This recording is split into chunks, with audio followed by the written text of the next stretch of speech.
There weren't any books in it. Mrs. Thomas kept her best china and her preserves there, when she had any preserves to keep. One of the doors was broken. Mr. Thomas smashed it one night when he was slightly intoxicated, but the other was whole, and I used to pretend that my reflection in it was another little girl who lived in it. I called her Katie Morris, and we were very intimate. I used to talk to her by the hour, especially on Sunday, and tell her everything. Katie was the comfort and consolation of my life. We used to pretend that the bookcase was enchanted, and that if I only knew the spell, I could open the door and step right into the room where Katie Morris lived, instead of into Mrs. Thomas's shelves of preserves and china. And then Katie Morris would have taken me by the hand and led me out into a wonderful place, all flowers and sunshine and fairies. And we would have lived there happy for ever after. When I went to live with Mrs. Hammond, it just broke my heart to leave Katie Morris. She felt it dreadfully too. I know she did, for she was crying when she kissed me goodbye through the bookcase door. There was no bookcase at Mrs. Hammond's. But just up the river, a little way from the house, there was a long green little valley, and the loveliest echo lived there. It echoed back every word you said, even if you didn't talk a bit loud. So I imagined that it was a little girl called Violetta, and we were great friends, and I loved her almost as well as I loved Katie Morris. Not quite, but almost, you know. The night before I went to the asylum, I said goodbye to Violetta. And oh, her goodbye came back to me in such sad, sad tones. I had become so attached to her that I hadn't the heart to imagine a bosom friend at the asylum, even if there had been any scope for imagination there. I think it's just as well there wasn't, said Marilla dryly. I don't approve of such goings-on. You seem to half believe your own imaginations. It will be well for you to have a real live friend to put such nonsense out of your head. But don't let Mrs. Barry hear you talking about your Katie Morrises and your Violettas, or she'll think you tell stories. Oh, I won't. I couldn't talk of them to everybody. Their memories are too sacred for that. But I thought I'd like to have you know about them. Oh, look, here's a big bee just tumbled out of an apple blossom. Just think what a lovely place to live, in an apple blossom. Fancy going to sleep in it when the wind was rocking it. If I wasn't a human girl, I think I'd like to be a bee and live among the flowers. Yesterday you wanted to be a seagull, sniffed Marilla. I think you are very fickle-minded. I told you to learn that prayer and not talk. But it seems impossible for you to stop talking if you've got anybody that will listen to you. So go up to your room and learn it. Oh, I know it pretty nearly all now. All but just the last line. Well, never mind. Do as I tell you. Go to your room and finish learning it well, and stay there until I call you down to help me get tea. Can I take the apple blossoms with me for company? Pleaded Anne. No, you don't want your room cluttered up with flowers. You should have left them on the tree in the first place. I did feel a little that way too, said Anne. I kind of felt I shouldn't shorten their lovely lives by picking them. I wouldn't want to be picked if I were an apple blossom. But the temptation was irresistible. What do you do when you meet with an irresistible temptation? Anne, did you hear me tell you go to your room? Anne sighed, retreated to the east gable and sat down in the chair by the window. There, I know this prayer. I learnt that last sentence coming upstairs. Now I'm going to imagine things into this room so that they'll always stay imagined. The floor is covered with a white velvet carpet with pink roses all over it, and there are pink silk curtains at the windows. The walls are hung with gold and silver brocade tapestry. The furniture is mahogany. I never saw any mahogany, but it does sound so luxurious. This is a couch all heaped with gorgeous silken cushions, pink and blue and crimson and gold, and I am reclining gracefully on it. I can see my reflection in that splendid big mirror hanging on the wall. I am tall and regal, clad in a gown of trailing white lace, with a pearl cross on my breast and pearls in my hair. The hair is of a midnight darkness, and my skin is a clear ivory pallor. My name is the Lady Cordelia Fitzgerald. No, it isn't. I can't make that seem real. She danced up to the little looking-glass and peered into it. Her pointed freckled face and solemn grey eyes peered back at her.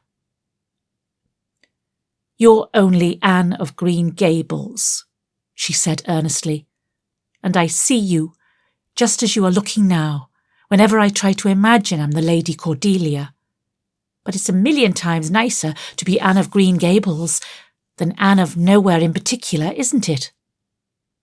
She bent forward, kissed her reflection affectionately, and betook herself to the open window. "Dear Snow Queen, good afternoon. And good afternoon, dear birches down in the hollow. And good afternoon, dear grey house up on the hill. I wonder if Diana is to be my bosom friend. I hope she will, and I shall love her very much. But I must never quite forget Katie Morris and Violetta. They would feel so hurt if I did, and I'd hate to hurt anybody's feelings, even a little bookcase girl's or a little echo girl's. I must be careful to remember them and send them a kiss every day." Anne blew a couple of airy kisses from her fingertips past the cherry blossoms, and then, with her chin in her hands, drifted luxuriously out on a sea of daydreams.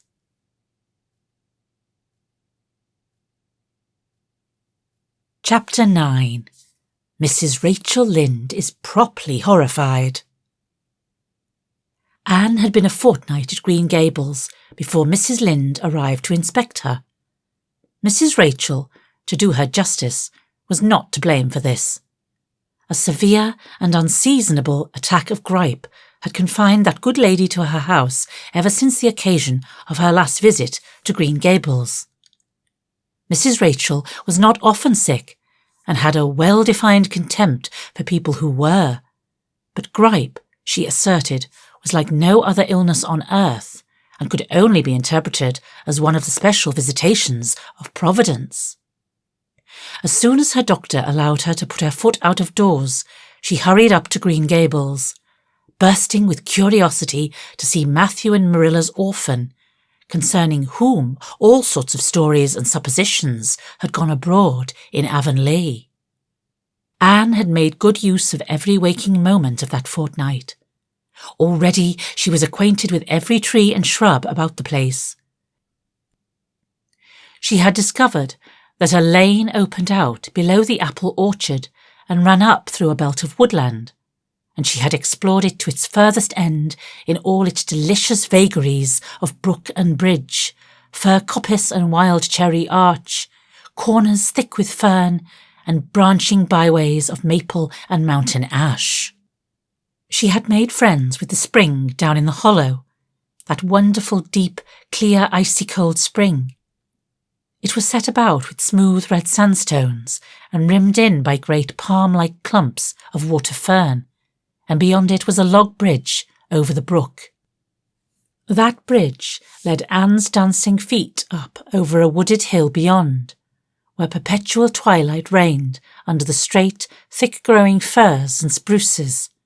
The only flowers there were myriads of delicate June bells, those shyest and sweetest of woodland blooms, and a few pale, aerial starflowers, like the spirits of last year's blossoms. Gossamers glimmered like threads of silver among the trees, and the fir boughs and tassels seemed to utter friendly speech. All these raptured voyages of exploration were made in the odd half-hours which she was allowed for play, and Anne talked Matthew and Marilla half-deaf over her discoveries. Not that Matthew complained, to be sure. He listened to it all with a wordless smile of enjoyment on his face. Marilla permitted the chatter until she found herself becoming too interested in it, whereupon she always promptly quenched Anne by a curt command to hold her tongue. Anne was out in the orchard when Mrs. Rachel came, wandering at her own sweet will through the lush, tremulous grasses splashed with ruddy evening sunshine, so that good lady had an excellent chance to talk her illness fully over, describing every ache and pulse beat with such evident enjoyment that Marilla thought even gripe must bring its compensations. When details were exhausted, Mrs. Rachel introduced the real reason of her call. "I've been hearing some surprising things about you and Matthew." "I don't suppose you are any more surprised than I am myself," said Marilla. "I'm getting over my surprise now." "It was too bad there was just such a mistake," said Mrs. Rachel sympathetically. "Couldn't you have sent her back?" "I suppose we could, but we decided not to. Matthew took a fancy to her. And I must say I like her myself, although I admit she has her faults. The house seems a different place already. She's a real bright little thing." Marilla said more than she had intended to say when she began, for she read disapproval in Mrs. Rachel's expression. "It's a great responsibility you've taken on yourself," said the lady gloomily, "especially when you've never had any experience with children. You don't know much about her or her real disposition, I suppose, and there's no guessing how a child like that will turn out. But I don't want to discourage you, I'm sure, Marilla." "I'm not feeling discouraged," was Marilla's dry response. "When I make up my mind to do a thing, it stays made up. I suppose you'd like to see Anne. I'll call her in." Anne came running in presently, her face sparkling with the delight of her orchard rovings, but abashed finding the delight herself in the unexpected presence of a stranger, she halted confusedly inside the door. She certainly was an odd-looking little creature in the short, tight, wincey dress she had worn from the asylum, below which her thin legs seemed ungracefully long. Her freckles were more numerous and obtrusive than ever. The wind had ruffled her hatless hair into over-brilliant disorder. It had never looked redder than at that moment. "Well, they didn't pick you for your looks, that's sure and certain," was Mrs. Rachel Lynde's emphatic comment. Mrs. Rachel was one of those delightful and popular people who pride themselves on speaking their mind without fear or favour. "She's terribly skinny and homely, Marilla. Come here, child, and let me have a look at you. Lawful heart, did anyone ever see such freckles? And hair as red as carrots. Come here, child, I say." Anne came there, but not exactly as Mrs. Rachel expected. With one bound, she crossed the kitchen floor and stood before Mrs. Rachel, her face scarlet with anger, her lips quivering, and her whole slender form trembling from head to foot.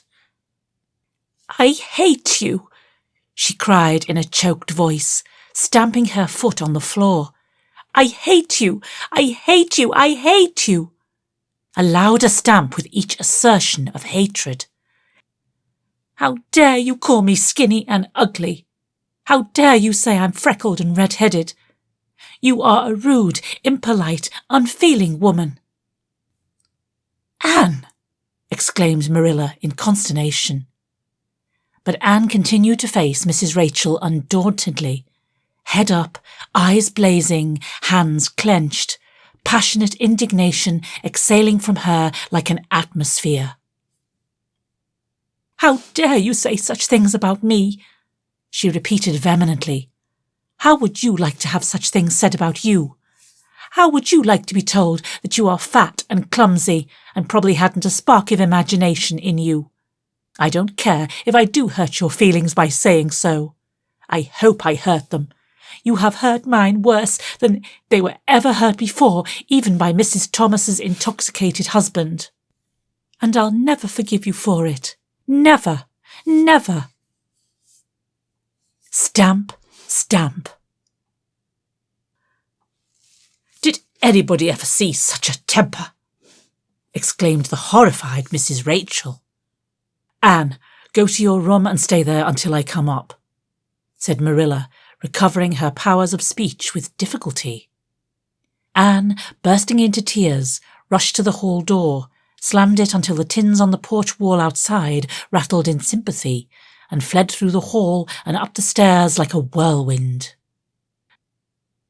A subdued slam above told that the door of the east gable had been shut with equal vehemence. "Well, I don't envy you your job bringing that up, Marilla," said Mrs. Rachel with unspeakable solemnity. Marilla opened her lips to say she knew not what of apology or deprecation. What she did say was a surprise to herself then and ever afterwards. "You shouldn't have twitted her about her looks, Rachel." "Marilla Cuthbert, you don't mean to say that you are upholding her in such a terrible display of temper as we've just seen?"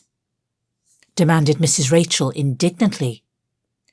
"No," said Marilla slowly. "I'm not trying to excuse her. She's been very naughty, and I'll have to give her a talking to about it. But we must make allowances for her. She's never been taught what is right, and you were too hard on her, Rachel." Marilla could not help tacking on that last sentence, although she was again surprised at herself for doing it. Mrs. Rachel got up with an air of offended dignity. "Well, I see that I'll have to be very careful what I say after this, Marilla, since the fine feelings of orphans brought from goodness knows where have to be considered before anything else. Oh no, I'm not vexed, don't worry yourself. I'm too sorry for you to leave any room for anger in my mind. You'll have your own troubles with that child, but if you take my advice, which I suppose you won't do, although I've brought up 10 children and buried 2, you'll do that talking to you mention with a fair-sized birch switch. I should think that would be the most effective language for that kind of child. Her temper matches her hair, I guess. Well, good evening, Marilla. I hope you'll come down to see me often as usual. But you can't expect me to visit here again in a hurry if I'm liable to be flown at and insulted in such a fashion. It's something new in my experience." Whereat Mrs. Rachel swept out and away, if a fat woman who always waddled could be said to sweep away, and Marilla, with a very solemn face, betook herself to the east gable. On the way upstairs, she pondered uneasily as to what she ought to do. She felt no little dismay over the scene that had just been enacted. How unfortunate that Anne should have displayed such temper before Mrs. Rachel Lynde, of all people. Then Marilla suddenly became aware of an uncomfortable and rebuking consciousness that she felt more humiliation over this than sorrow over the discovery of such a serious defect in Anne's disposition. And how was she to punish her? The amiable suggestion of the birch switch, to the efficiency of which all of Mrs. Rachel's own children could have borne smarting testimony, did not appeal to Marilla. She did not believe she should whip a child. No, some other method of punishment must be found to bring Anne to a proper realization of the enormity of her offence. Marilla found Anne face downward on her bed, crying bitterly, quite oblivious of muddy boots on a clean counterpane. "Anne?" she said, not ungently. No answer. "Anne," with greater severity, "get off that bed this minute and listen to what I have to say to you." Anne squirmed off the bed and sat rigidly on a chair beside it, her face swollen and tear-stained, and her eyes fixed stubbornly on the floor. "This is a nice way for you to behave, Anne. Aren't you ashamed of yourself?" "She hadn't any right to call me ugly and red-headed," retorted Anne, evasive and defiant. You hadn't any right to fly into such a fury and talk the way you did to her, Anne. I was ashamed of you. Thoroughly ashamed of you. I wanted you to behave nicely to Mrs. Lynde, and instead of that you have disgraced me. I'm sure I don't know why you should lose your temper like that, just because Mrs. Lynde said you were red-haired and homely. You say it yourself often enough. Oh, but there's such a difference between saying a thing yourself and hearing other people say it, wailed Anne. You may know a thing is so, but you can't help hoping other people don't quite think it is. I suppose you think I have an awful temper, but I couldn't help it. When she said those things, something just rose right up in me and choked me. I had to fly out at her. Well, you made a fine exhibition of yourself, I must say. Mrs. Lynde will have a nice story to tell about you everywhere, and she'll tell it too. It was a dreadful thing for you to lose your temper like that, Anne. Just imagine how you would feel if somebody told you to your face that you were skinny and ugly, pleaded Anne tearfully. An old remembrance suddenly rose up before Marilla. She had been a very small child when she heard one aunt say of her to another, "What a pity she is such a dark, homely little thing." Marilla was every day of 50 before the sting had gone out of that memory. I don't say that I think Mrs. Lynde was exactly right in saying what she did to you, Anne, she admitted in a softer tone. Rachel is too outspoken, but that is no excuse for such behaviour on your part. She was a stranger and an elderly person and my visitor. All 3 very good reasons why you should have been respectful to her. You were rude and saucy and... Marilla had a saving inspiration of punishment. You must go to her and tell her you are very sorry for your bad temper and ask her to forgive you. I can never do that, said Anne determinedly and darkly. You can punish me in any way you like, Marilla. You can shut me in a dark, damp dungeon inhabited by snakes and toads and feed me only on bread and water, and I shall not complain. But I cannot ask Mrs. Lynde to forgive me. We're not in the habit of shutting people up in dark, damp dungeons, said Marilla dryly, especially as they're rather scarce in Avonlea. But apologise to Mrs. Lynde you must and shall, and you'll stay here in your room until you tell me you're willing to do it. I shall have to stay here forever then, said Anne mournfully, because I can't tell Mrs. Lynde I'm sorry. I said those things to her. How can I? I'm not sorry. I'm sorry I vexed you, but I'm glad I told her just what I did. It was a great satisfaction. I can't say I'm sorry when I'm not, can I? I can't even imagine I'm sorry. Perhaps your imagination will be in better working order by the morning, said Marilla, rising to depart. You will have the night to think over your conduct in and come to a better frame of mind. You said you would try to be a very good girl if we kept you at Green Gables, but I must say it hasn't seemed very much like it this evening. Leaving this Parthian shaft to rankle in Anne's stormy bosom, Marilla descended to the kitchen, grievously troubled in mind and vexed in soul. She was as angry with herself as with Anne, because, whenever she recalled Mrs. Rachel's dumbfounded countenance, her lips twitched with amusement, and she felt a most reprehensible desire to laugh.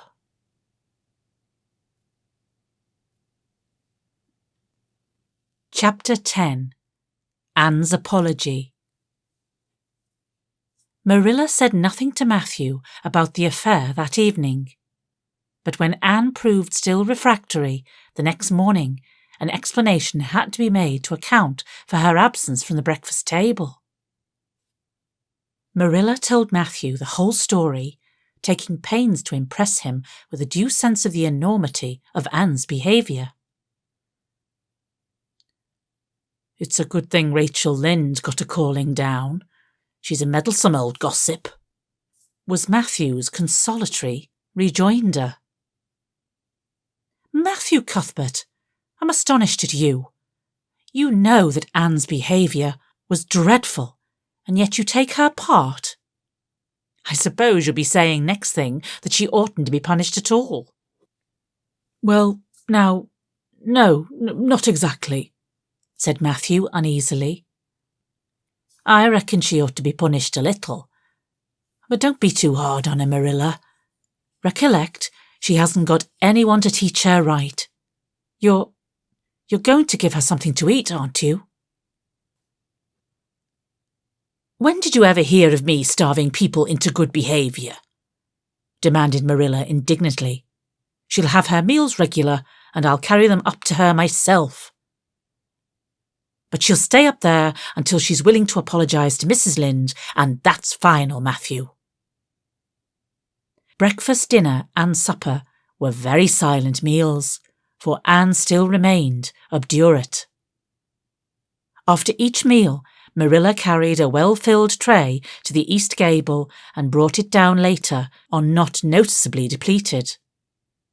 Matthew eyed its last descent with a troubled eye. Had Anne eaten anything at all?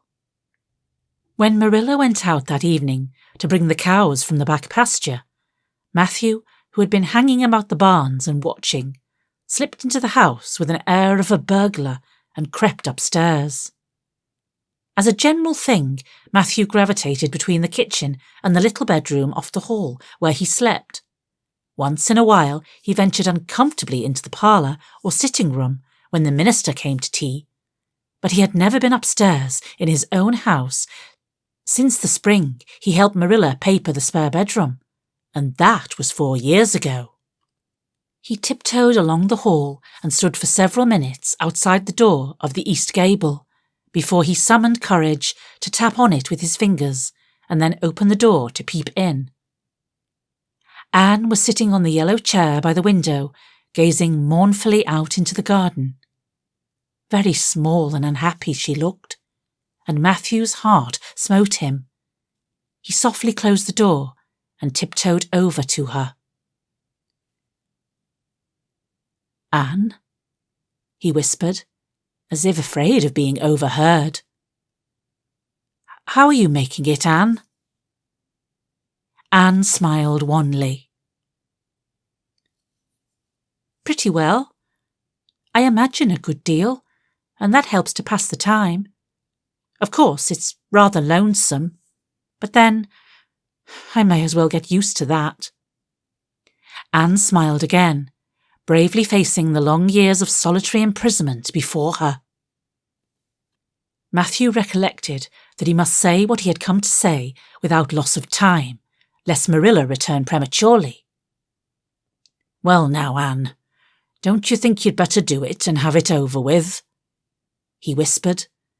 It'll have to be done sooner or later, you know, for Marilla's a dreadful determined woman. Dreadful determined, Anne. Do it right off, I say, and have it over. Do you mean apologise to Mrs. Lynde? Yes, apologise.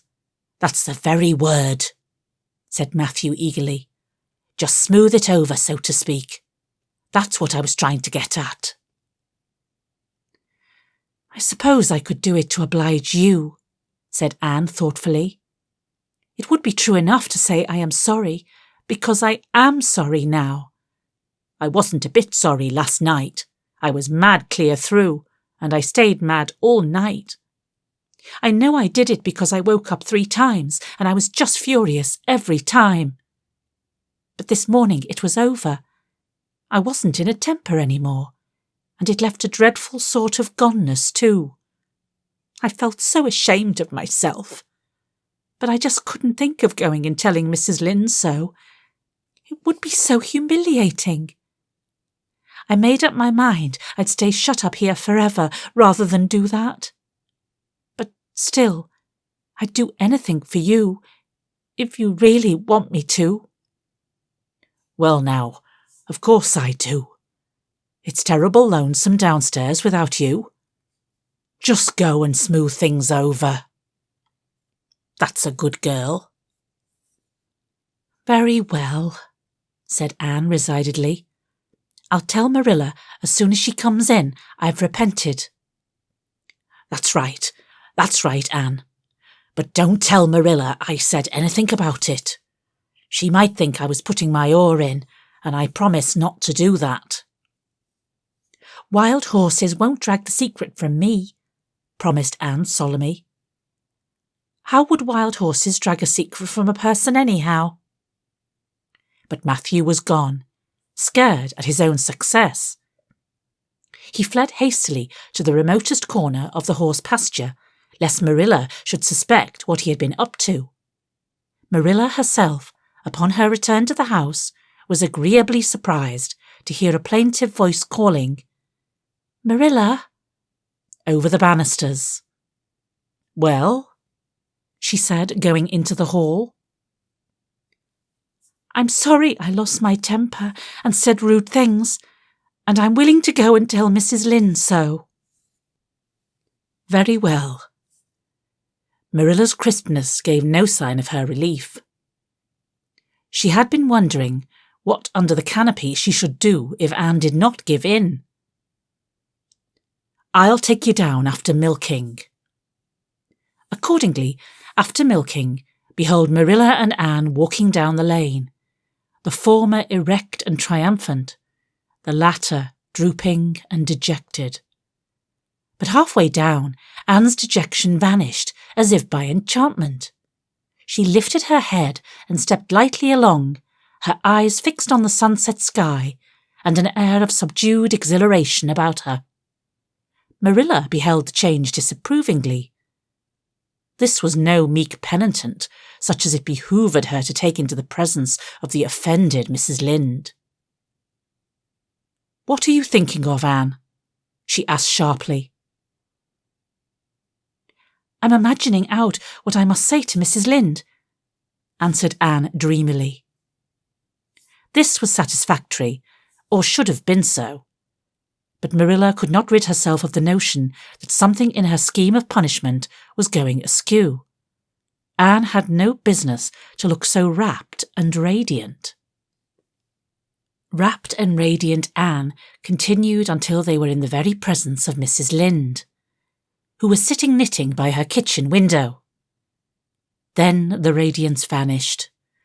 Mournful penitence appeared on every feature. Before a word was spoken, Anne suddenly went down on her knees before the astonished Mrs. Rachel and held out her hands beseechingly. Oh, Mrs. Lynde, I am so extremely sorry, she said, with a quiver in her voice. I could never express all my sorrow, no, not if I used up a whole dictionary. You must just imagine it.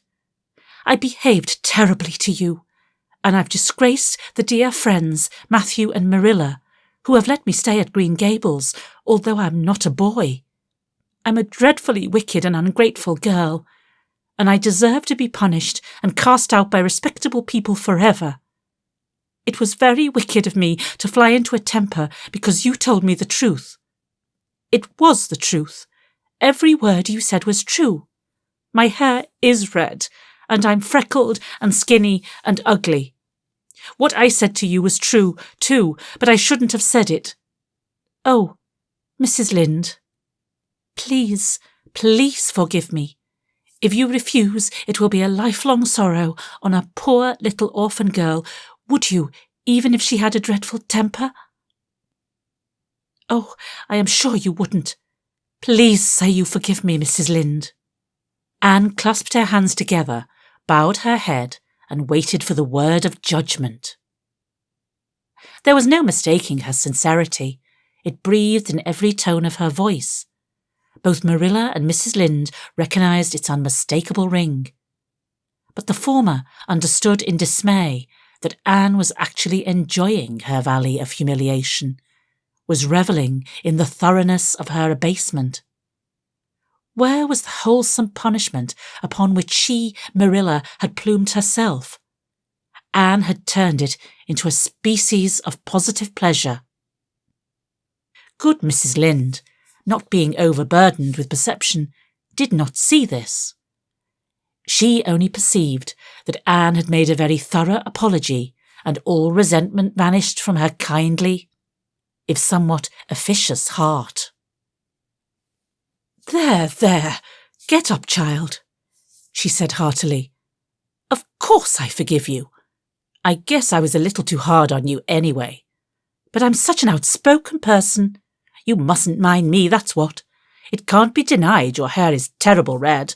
But I knew a girl once, went to school with her in fact, whose hair was every mite as red as yours when she was young. But when she grew up it darkened to a real handsome auburn. I wouldn't be a mite surprised if yours did, too. Not a mite. Oh, Mrs. Lynde! Anne drew a long breath as she rose to her feet. You have given me a hope. I shall always feel that you are a benefactor. Oh, I could endure anything if I only thought my hair would be a handsome auburn when I grew up. It would be so much easier to be good if one's hair was a handsome auburn, don't you think? And now, may I go out into your garden and sit on that bench under the apple trees while you and Marilla are talking? There is so much more scope for imagination out there. Laws, yes, run along, child. And you can pick a bouquet of them white June lilies over in the corner if you like. As the door closed behind Anne, Mrs. Lynde got briskly up to light a lamp. She's a real odd little thing. Take this chair, Marilla. It's easier than the one you've got. I just keep that for the hired boy to sit on. Yes, she certainly is an odd child. But there is something kind of taking about her after all. I don't feel so surprised at you and Matthew keeping her as I did, nor so sorry for you either. She may turn out all right. Of course, she has a queer way of expressing herself. A little too, well, too kind of forcible, you know. But she'll likely get over that now that she's come to live among civilized folks. And then her temper's pretty quick, I guess. But there's one comfort, a child that has a quick temper, just blaze up and cool down, ain't never likely to be sly or deceitful. Preserve me from a sly child, that's what. On the whole, Marilla, I kind of like her. When Marilla went home, Anne came out of the fragrant twilight of the orchard with a sheath of white narcissi in her hands. I apologized pretty well, didn't I? She said proudly as they went down the lane. I thought, since I had to do it, I might as well do it thoroughly. You did it thoroughly all right enough, was Marilla's comment. Marilla was dismayed at finding herself inclined to laugh over the recollection. She also had an uneasy feeling that she ought to scold Anne for apologizing so well. But then, that was ridiculous. She compromised with her conscience by saying severely, I hope you won't have occasion to make many more apologies. I hope you'll try to control your temper now, Anne. That wouldn't be so hard if people wouldn't twit me about my looks, said Anne with a sigh. I don't get cross about other things, but I'm so tired of being twitted about my hair, and it just makes me boil right over. Do you suppose my hair will really be a handsome auburn when I grow up? You shouldn't think so much about your looks, Anne. I'm afraid you are a very vain little girl. How can I be vain when I know I'm homely? Protested Anne.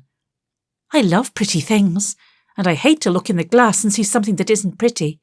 It makes me feel so sorrowful, just as I feel when I look at any ugly thing. I pity it because it isn't beautiful.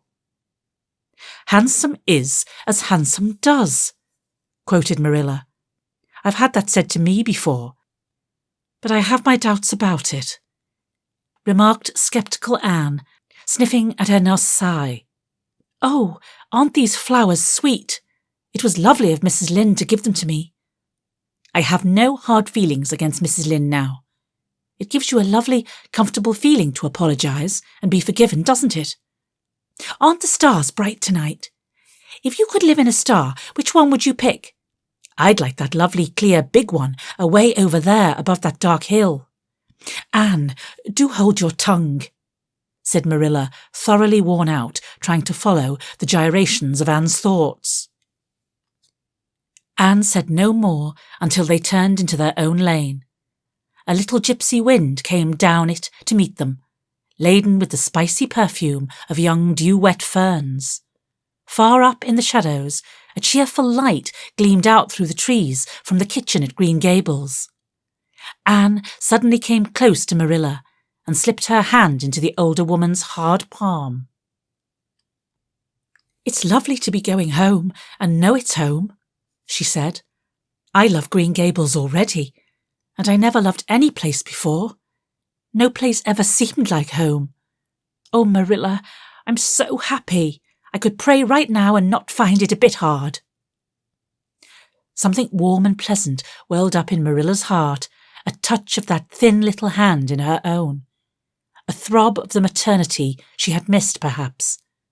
Its very unaccustomedness and sweetness disturbed her. She hastened to restore her sensations to their normal calm by inculcating a moral. "If you'll be a good girl, you'll always be happy, Anne. And you should never find it hard to say your prayers." "Saying one's prayers isn't exactly the same thing as praying," said Anne meditatively. "But I'm going to imagine that I'm the wind that is blowing up there in those treetops. When I get tired of the trees, I'll imagine I'm gently waving down here in the ferns. And then I'll fly over to Mrs. Lynde's garden and set the flowers dancing. And then I'll go with one great swoop over the clover field, and then I'll blow over the lake of shining waters and ripple it all up into little sparkling waves. Oh, there's so much scope for imagination in a wind. So I'll not talk any more just now, Marilla." "Thanks be to goodness for that," breathed Marilla in devout relief.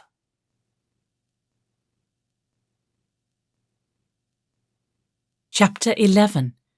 Anne's Impressions of Sunday School. "Well, how do you like them?" said Marilla. Anne was standing in the gable room, looking solemnly at 3 new dresses spread out on the bed. One was of a snuffy-coloured gingham, which Marilla had been tempted to buy from a peddler the preceding summer, because it looked so serviceable. One was of black and white checkered sateen, which she had picked up at a bargain counter in the winter, and one was a stiff print of an ugly blue shade, which she had purchased that week at a Carmody store. She had made them up herself, and they were all made alike. Plain skirts, fulled tightly to plain waists, with sleeves as plain as waist and skirt, and tight as sleeves could be. "I'll imagine that I liked them," said Anne soberly. "I don't want you to imagine it," said Marilla, offended. "Oh, I can see you don't like the dresses. What's the matter with them? Aren't they neat and clean and new?" "Yes." "Then why don't you like them?" They're not pretty," said Anne reluctantly. "Pretty?" Marilla sniffed. "I didn't trouble my head about getting pretty dresses for you.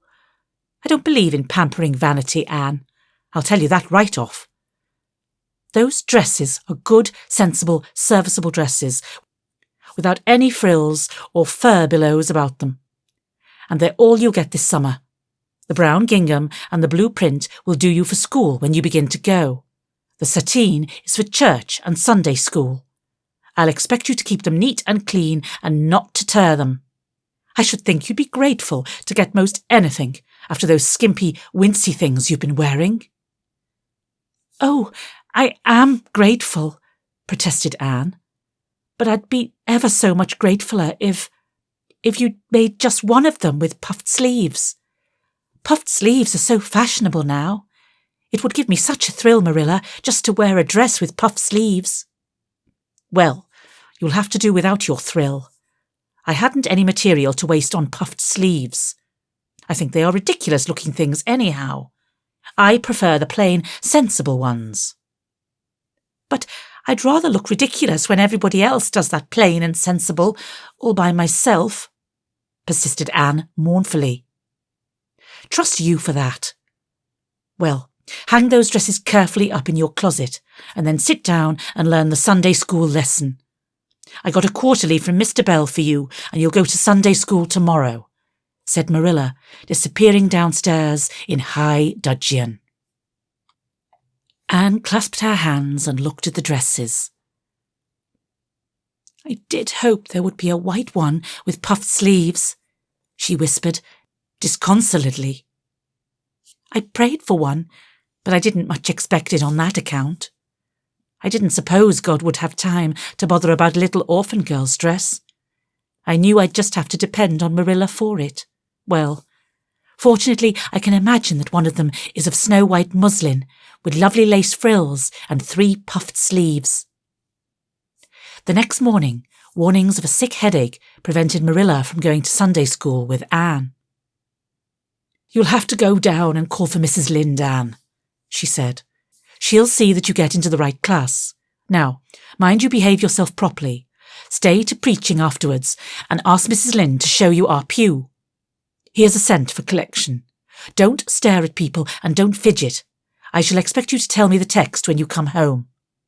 Anne started off irreproachable, arrayed in the stiff black and white sateen, which, while decent as regards length and certainly not open to the charge of skimpiness, contrived to emphasize every corner and angle of her thin figure.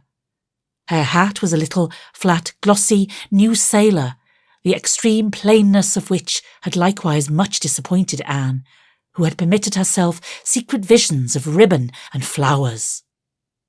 The latter, however, was supplied before Anne reached the main road, for being confronted halfway down the lane with a golden frenzy of wind-stirred buttercups and a glory of wild roses, Anne promptly and liberally garlanded her hat with a heavy wreath of them.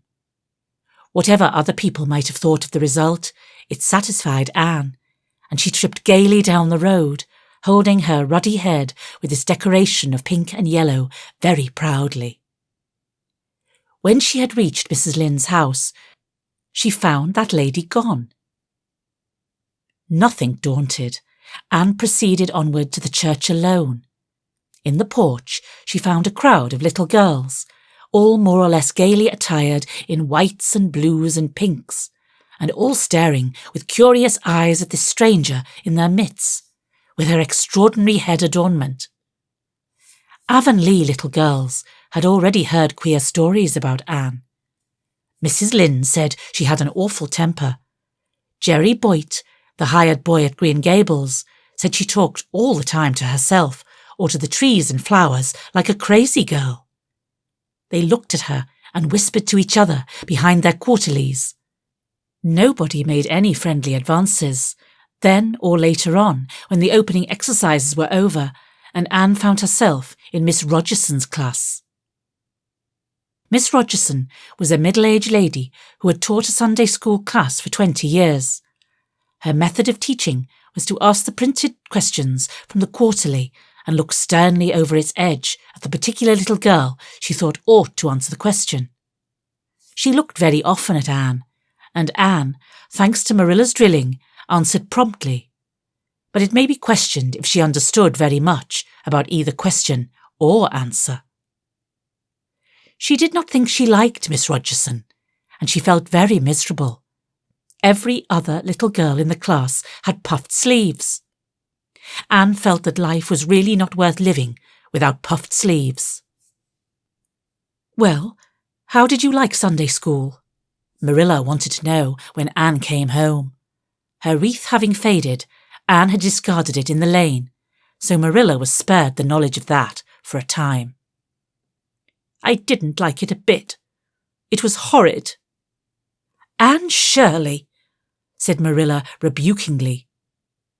Anne sat down on the rocker with a long sigh, kissed one of Bonny's leaves, and waved her hands to a blossoming fuchsia. "They might have been lonesome while I was away," she explained. "And now about the Sunday school. I behaved well, just as you told me. Mrs. Lynde was gone, but I went right on myself. I went into the church with a lot of other little girls, and I sat in the corner of a pew by the window while the opening exercises went on. Mr. Bell made an awfully long prayer. I would have been dreadfully tired before he got through if I hadn't been sitting by that window. But it looked right out on the lake of shining waters, so I just gazed at that and imagined all sorts of splendid things. You shouldn't have done anything of the sort. You should have listened to Mr. Bell. But he wasn't talking to me, protested Anne. He was talking to God, and he didn't seem to be very much interested in it either. I think he thought God was too far off, though. There was a long row of white birches hanging over the lake, and the sunshine fell through them, way, way down, deep into the water. Oh, Marilla, it was like a beautiful dream. It gave me a thrill, and I just said, "Thank you for it, God," 2 or 3 times. Not out loud, I hope, said Marilla anxiously. Oh, no, just under my breath. Well, Mr. Bell did get through at last, and they told me to go into the classroom with Miss Rogerson's class. There were 9 other girls in it. They all had puffed sleeves. I tried to imagine mine were puffed too, but I couldn't. Why couldn't I? It was as easy as could be to imagine they were puffed when I was alone in the East Gable, but it was awfully hard there among the others, who had really truly puffs. You shouldn't have been thinking about your sleeves in Sunday school. You should have been attending to the lesson. I hope you knew it. Oh, yes, and I answered a lot of questions. Miss Rogerson asked ever so many. I don't think it was fair for her to do all the asking. There were lots I wanted to ask her, but I didn't like to because I didn't think she was a kindred spirit. Then all the other little girls recited a paraphrase. She asked me if I knew any. I told her I didn't, but I could recite "The Dog at His Master's Grave" if she liked. That's in the 3rd Royal Reader. It isn't a really truly religious piece of poetry, but it's so sad and melancholy that it might as well be. She said it wouldn't do, and she told me to learn the 19th paraphrase for next Sunday. I read it over in church afterwards, and it's splendid. There are 2 lines in particular that just thrill me. Quick as the slaughtered squadrons fell in Midian's evil day. I don't know what squadrons mean, nor Midian, either, but it sounds so tragical. I can hardly wait until next Sunday to recite it. I'll practice it all the week. After Sunday school, I asked Miss Rogerson, because Mrs. Lynde was too far away, to show me your pew. I sat just as still as I could, and the text was Revelations, 3rd chapter, 2nd and 3rd verses. It was a very long text. If I was a minister, I'd pick the short, snappy ones. The sermon was awfully long too. I suppose the minister had to match it to the text. I didn't think he was a bit interesting. The trouble with him seems to be he hasn't got enough imagination. I didn't listen to him very much. I just let my thoughts run, and I thought of the most surprising things. Marilla felt helplessly that all this should be sternly reproved, but she was hampered by the undeniable fact that some of the things Anne had said, especially about the minister's sermons and Mr. Bell's prayers, were what she herself had really thought deep down in her heart for years, but had never given expression to. It almost seemed to her that those secret, unuttered critical thoughts had suddenly taken visible and accusing shape and form in the person of this outspoken morsel of neglected humanity.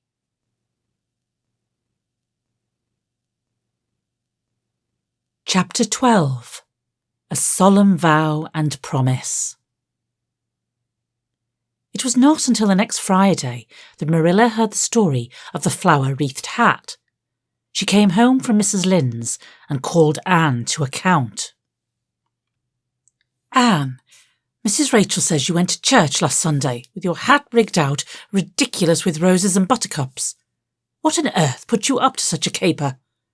A pretty-looking object you must have been. Oh, I know pink and yellow aren't becoming to me, began Anne. Becoming?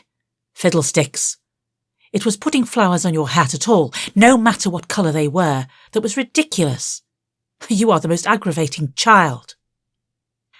I don't see why it's any more ridiculous to wear flowers on your hat than on your dress, protested Anne. Lots of little girls there had bouquets pinned on their dresses. What's the difference? Marilla was not to be drawn from the safe concrete into dubious paths of the abstract. Don't answer me back like that, Anne. It was very silly of you to do such a thing. Never let me catch you at such a trick again. Mrs. Rachel said she thought you would sink through the floor when she come in all rigged out like that. She couldn't get near enough to tell you to take them off till it was too late. She says people talked about it something dreadful. Of course, they would think I had no better sense than to let you go out decked like that. Oh, I'm so sorry, said Anne, tears welling into her eyes. I never thought you'd mind. The roses and buttercups were so sweet and pretty, I thought they'd look lovely on my hat. Lots of the little girls had artificial flowers on their hats. I'm afraid I'm going to be a dreadful trial to you. Maybe you'd better send me back to the asylum. That would be terrible. I don't think I could endure it. Most likely I would go into consumption. I'm so thin as it is, you see. But that would be better than being a trial to you. Nonsense, said Marilla, vexed at herself for having made the child cry. I don't want to send you back to the asylum, I'm sure. All I want is that you should behave like other little girls and not make yourself ridiculous. Don't cry any more. I've got some news for you. Diana Barry came home this afternoon. I'm going up to see if I can borrow a skirt pattern from Mrs. Barry, and if you like, you can come with me and get acquainted with Diana. Anne rose to her feet, with clasped hands, the tears still glistening on her cheeks. The dish towel she had been hemming slipped unheeded to the floor. Oh, Marilla, I'm frightened. Now that it has come, I'm actually frightened. What if she shouldn't like me?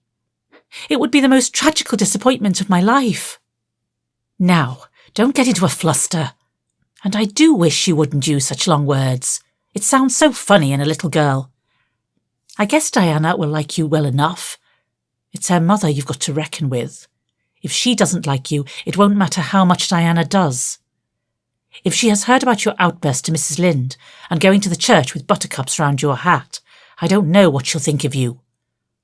You must be polite and well-behaved, and don't make any of your startling speeches. For pity's sake, if the child isn't actually trembling. Anne was trembling. Her face was pale and tense. Oh, Marilla, you'd be excited too, if you were going to meet a little girl you hoped to be your bosom friend and whose mother mightn't like you, she said as she hastened to get her hat. They went over to the orchard slope by the shortcut across the brook and up the furry hill grove. Mrs. Barry came to the kitchen door in answer to Marilla's knock. She was a tall, black-eyed, black-haired woman with a very resolute mouth. She had the reputation of being very strict with her children. How do you do, Marilla? She said cordially. Come in. And this is the little girl you have adopted, I suppose. Yes, this is Anne Shirley, said Marilla. Spelled with an E, gasped Anne, who, tremulous and excited as she was determined there should be no misunderstanding on that important point. Mrs. Barry, not hearing or not comprehending, merely shook hands and said kindly, How are you? I am well in body, although considerable rumpled up in spirit, thank you, ma'am, said Anne gravely. Then aside to Marilla in an audible whisper, There wasn't anything startling in that, was there, Marilla?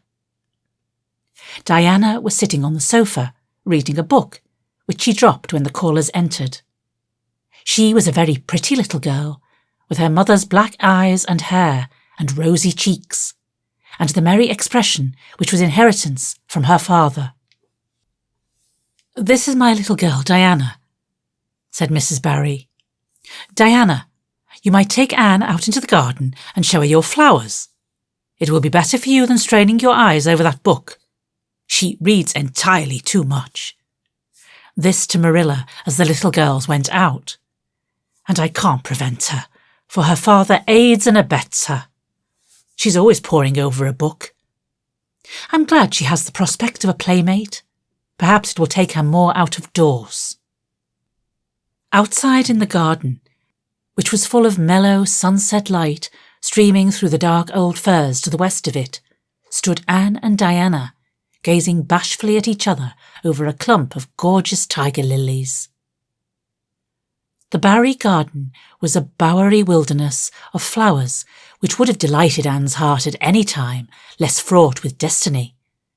It was encircled by huge old willows and tall firs, beneath which flourished flowers that loved the shade. Prim, right-angled paths, neatly bordered with clamshells, intersected it like moist red ribbons, and in the beds between, old-fashioned flowers ran riot.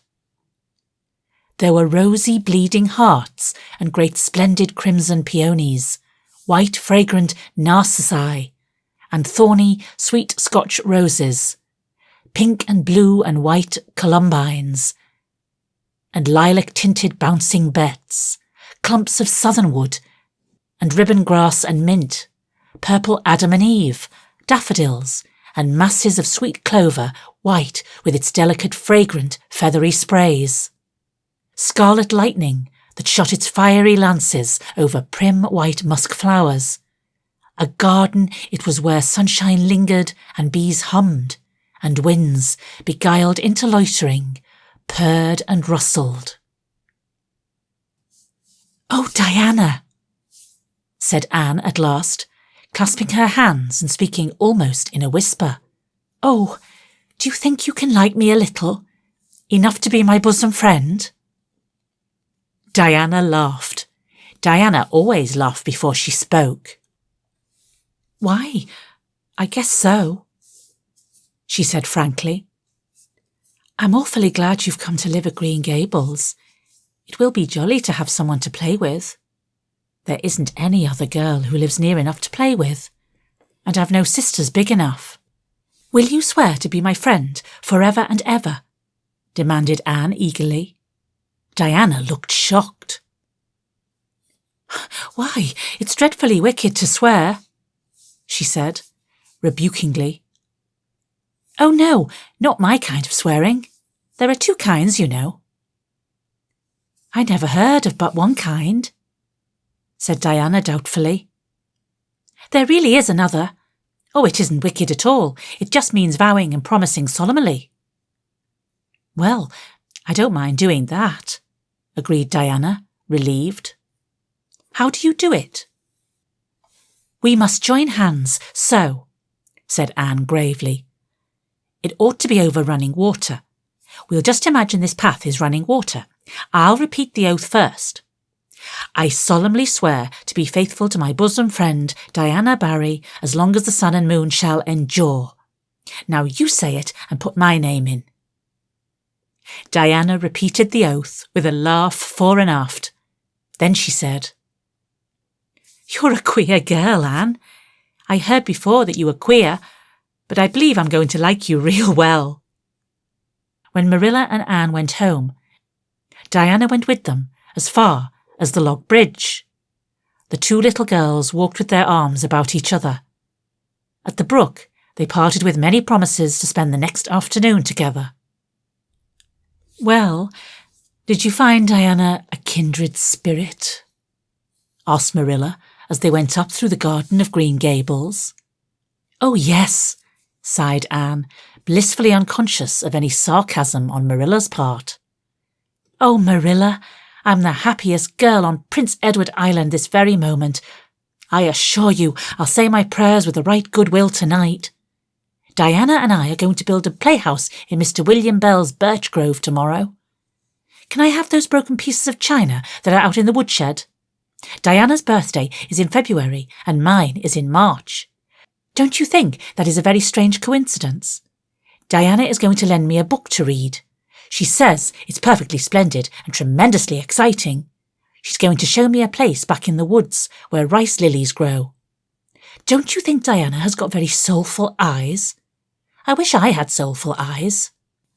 Diana is going to teach me to sing a song called Nellie in the Hazel Dell. She's going to give me a picture to put in my room." It's a perfectly beautiful picture, she says. A lovely lady in a pale blue silk dress. A sewing machine agent gave it to her. I wish I had something to give Diana. I'm an inch taller than Diana, but she is ever so much fatter. She says she'd like to be thin because it's so much more graceful, but I'm afraid she only said that to soothe my feelings. We're going to the shore some day to gather shells. We have agreed to call the spring down by the long bridge the Dryad's Bubble. Isn't that a perfectly elegant name? I read a story once about a spring called that. A dryad is a sort of grown-up fairy, I think. Well, all I hope is that you won't talk Diana to death, said Marilla. But remember this in all your planning, Anne. You're not going to play all the time, nor most of it. You'll have your work to do, and it'll have to be done first. Anne's cup of happiness was full, and Matthew caused it to overflow. He had just got home from a trip to the store at Comedy, and he sheepishly produced a small parcel from his pocket and handed it to Anne, with a deprecatory look at Marilla. I heard you say you liked chocolate sweeties, so I got you some, he said. Sniffed Marilla. It'll ruin her teeth and stomach. There, child, don't look so dismal. You can eat those since Matthew has gone and got them. He'd better have brought you peppermints. They're wholesomer. Don't sicken yourself eating them all at once now. Oh, no, indeed, I won't, said Anne eagerly. I'll just eat the one tonight, Marilla, and I can give Diana half of them, can't I? The other half will taste twice as sweet to me if I give some to her. It's delightful to think I have something to give her. I will say it for the child, said Marilla when Anne had gone to her gable. She isn't stingy. I'm glad, for all of her faults, I detest stinginess in a child. Dear me, it's only 3 weeks since she came, and it seems as if she's been here always. I can't imagine the place without her. Now, don't be looking I told you so, Matthew. That's bad enough in a woman, but it isn't to be endured in a man. I'm perfectly willing to own up that I'm glad I consented to keep the child, and that I'm getting fond of her. But don't you rub it in, Matthew Cuthbert.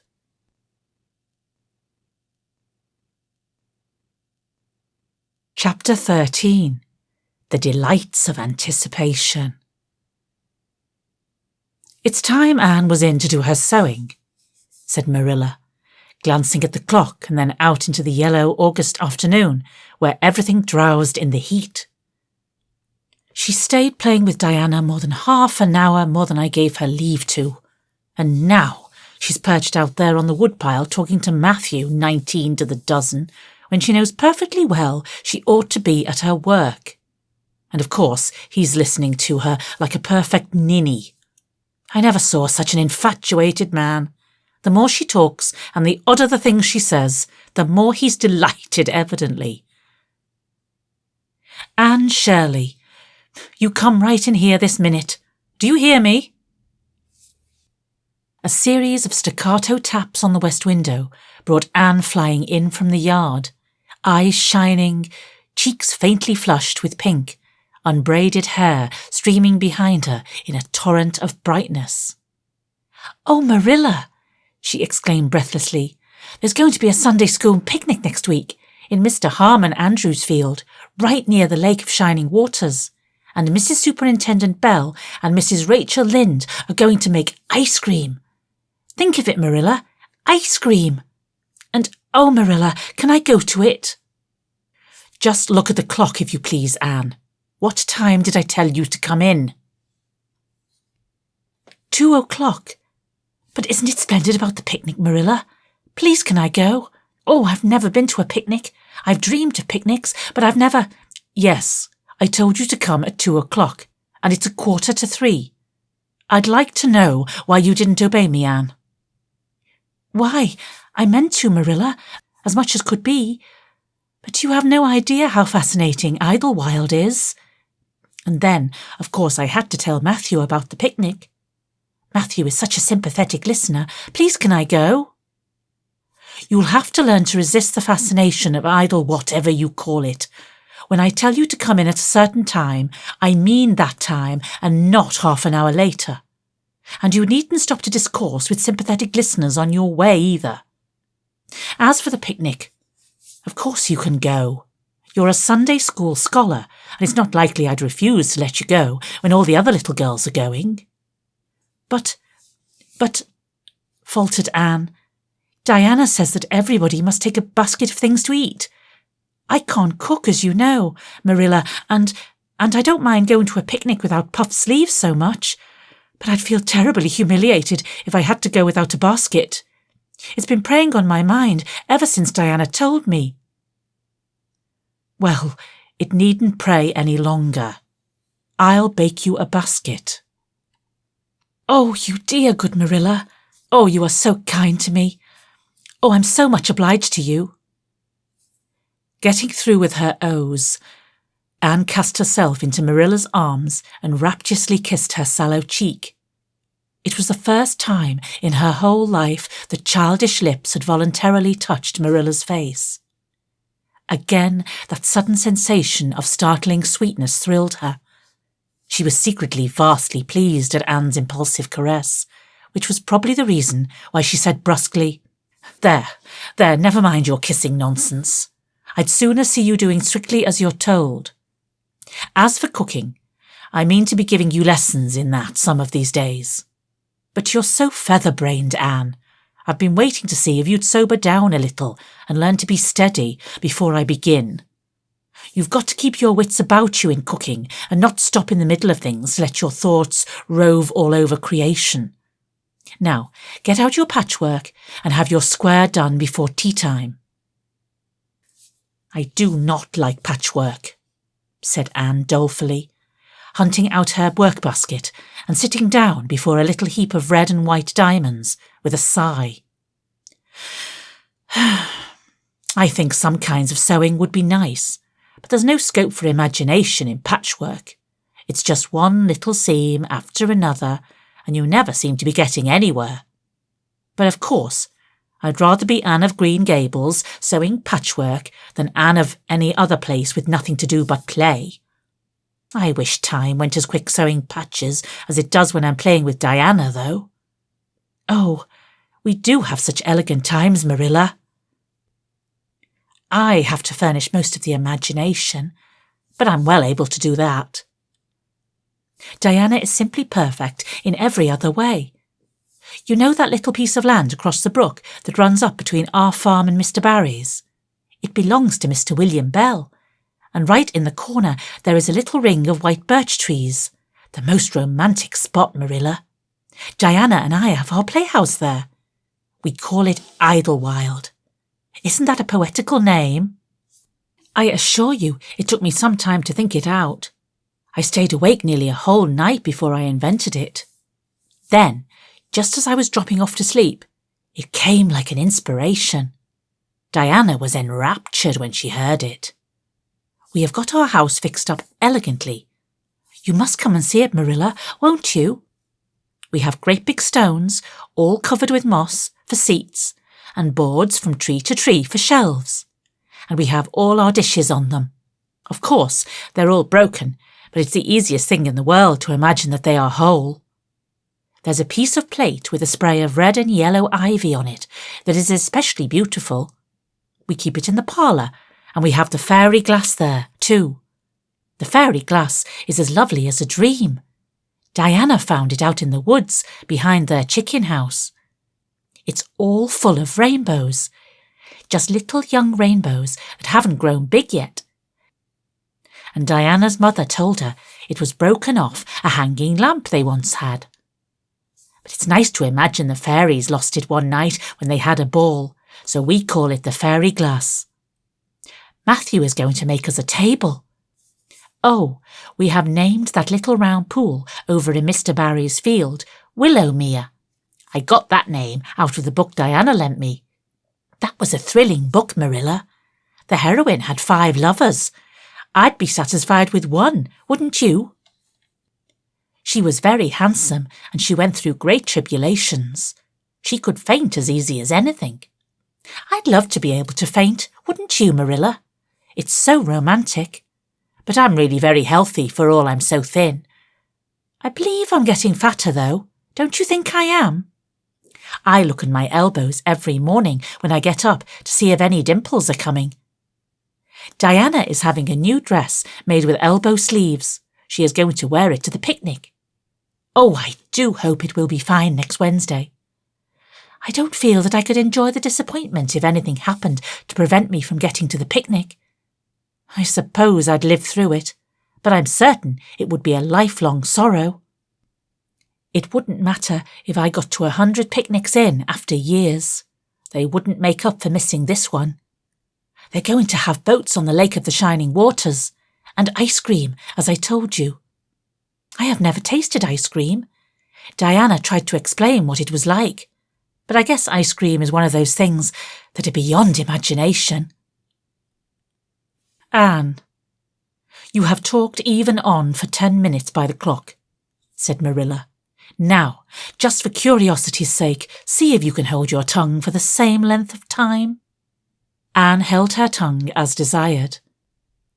But for the rest of the week, she talked picnic and thought picnic and dreamed picnic.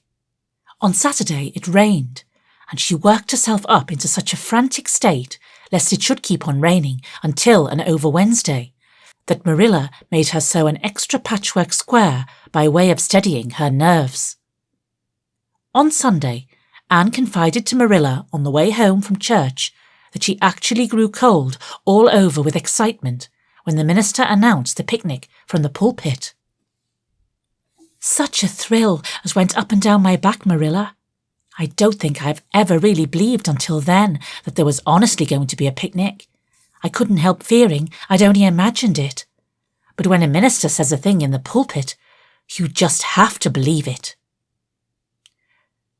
You set your heart too much on things, Anne, said Marilla with a sigh. I'm afraid there'll be a great many disappointments in store for you through life. Oh, Marilla, looking forward to things is half the pleasure of them, exclaimed Anne. You mayn't get the things themselves, but nothing can prevent you from having the fun of looking forward to them. Mrs. Lynde says, "Blessed are they who expect nothing, for they shall not be disappointed." But I think it would be worse to expect nothing than to be disappointed. Marilla wore her amethyst brooch to church that day, as usual. Marilla always wore her amethyst brooch to church. She would have thought it rather sacrilegious to leave it off, as bad as forgetting her Bible or her collection dime. That amethyst brooch was Marilla's most treasured possession. A seafaring uncle had given it to her mother, who in turn had bequeathed it to Marilla. It was an old-fashioned oval, containing a braid of her mother's hair, surrounded by a border of very fine amethysts. Marilla knew too little about precious stones to realise how fine the amethysts actually were, but thought them very beautiful, and was always pleasantly conscious of their violent shimmer at her throat, above her good brown satin dress, even although she could not see it. Anne had been smitten with delighted admiration when she first saw that brooch. "Oh, Marilla, it's a perfectly elegant brooch. I don't know how you can pay attention to the sermon or the prayers when you have it on. I couldn't, I know. I think amethysts are just sweet. They are what I used to think diamonds were like. Long ago, before I had ever seen a diamond, I read about them and I tried to imagine what they would be like. I thought they would be lovely, glimmering purple stones. When I saw a real diamond in a lady's ring one day, I was so disappointed I cried. Of course, it was very lovely, but it wasn't my idea of a diamond. Will you let me hold the brooch for 1 minute, Marilla? Do you think amethysts can be the souls of good violets?"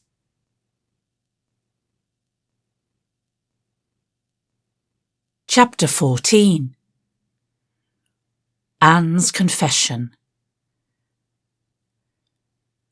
On the Monday evening before the picnic, Marilla came down from her room with a troubled face.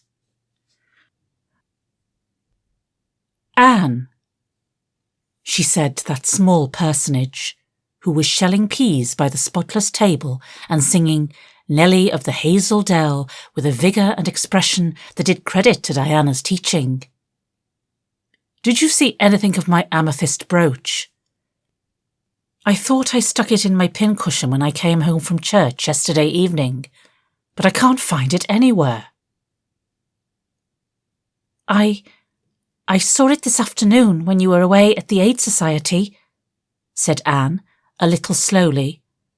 "I was passing your door when I saw it on the cushion, so I went in to look at it." "Did you touch it?" said Marilla sternly. Yes," admitted Anne. "I took it up and I pinned it on my breast just to see how it would look." "You had no business to do anything of the sort. It's very wrong in a little girl to meddle. You shouldn't have gone into my room in the first place, and you shouldn't have touched a brooch that didn't belong to you in the second.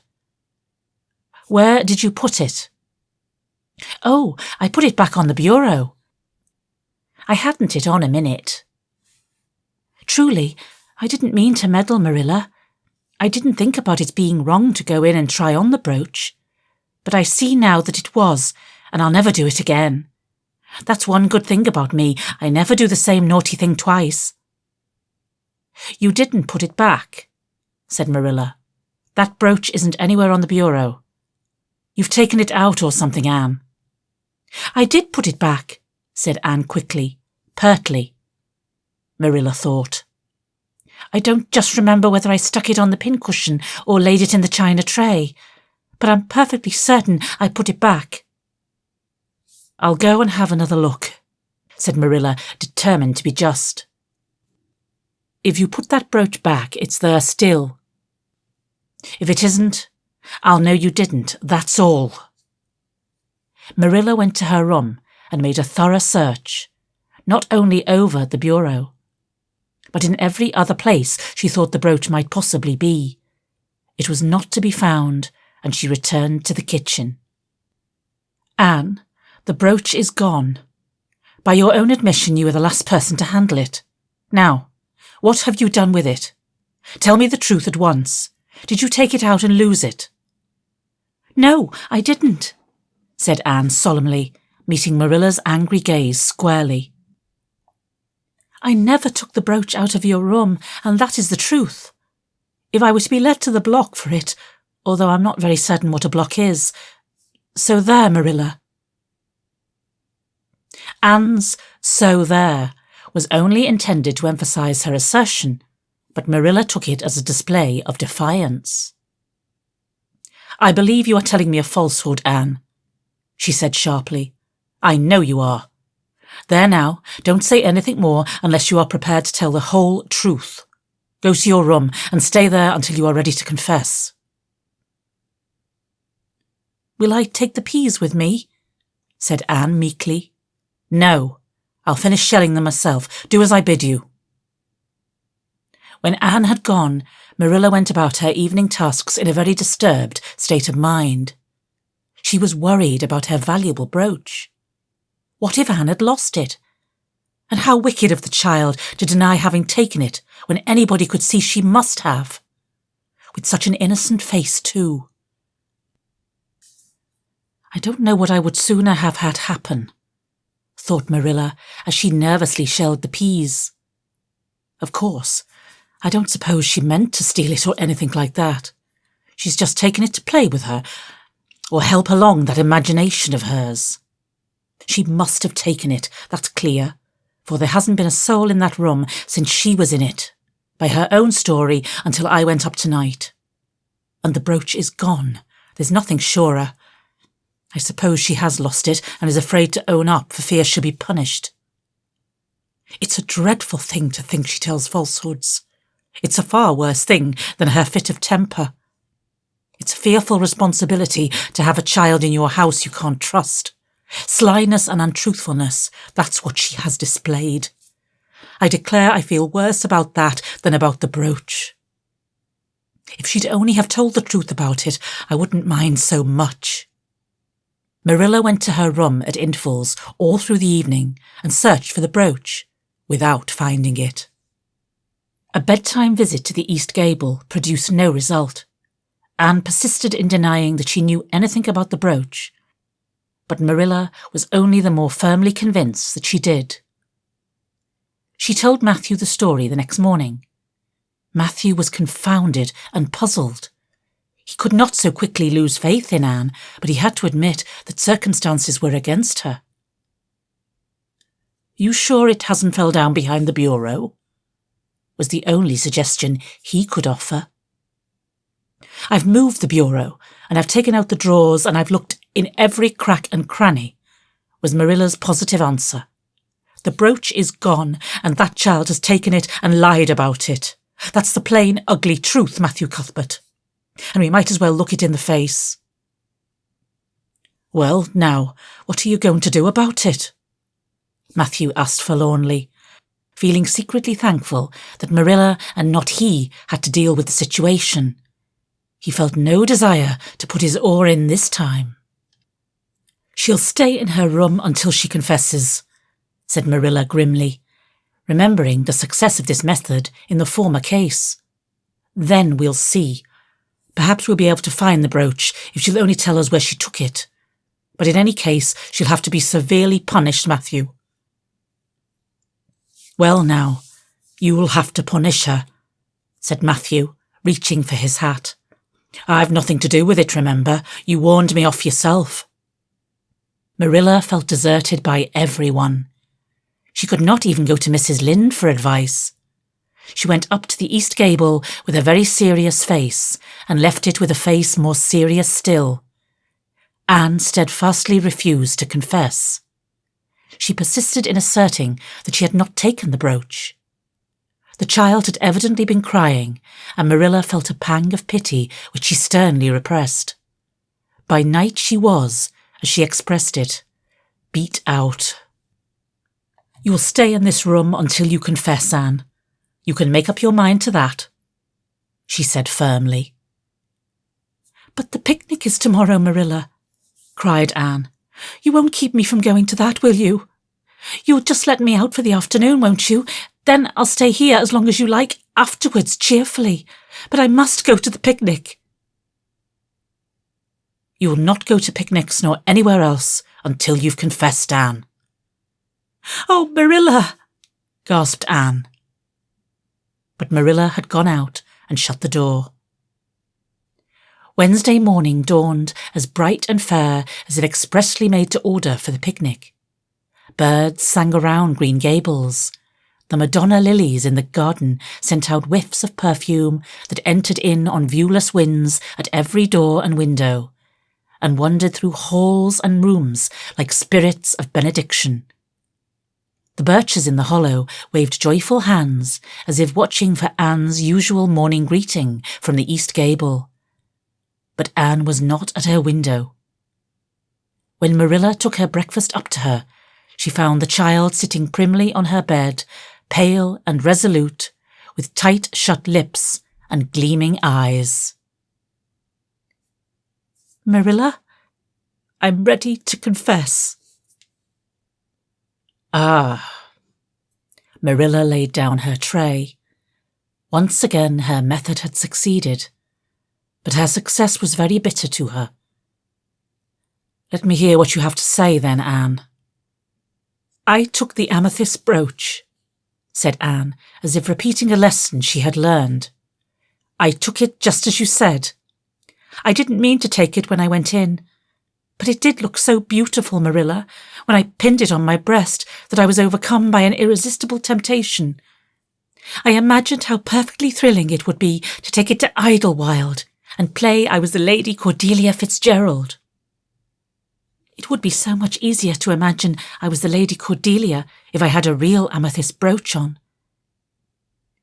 Diana and I make necklaces of roseberries. But what are roseberries compared to amethysts? So, I took the brooch. I thought I could put it back before you came home. I went all the way round by the road to lengthen out the time. When I was going over the bridge across the Lake of Shining Waters, I took the brooch off to have another look at it. Oh, how it did shine in the sunlight. And then, when I was leaning over the bridge, it just slipped through my fingers. So, and went down, down, down, all purplely sparkling, and sank forevermore beneath the Lake of Shining Waters. And that's the best I can do at confessing, Marilla. Marilla felt hot anger surge up into her heart again. This child had taken and lost her treasured amethyst brooch, and now sat there calmly reciting the details thereof, without the least apparent compunction or repentance. "Anne, this is terrible," she said, trying to speak calmly. "You are the very wickedest girl I ever heard of." "Yes, I suppose I am," agreed Anne tranquilly.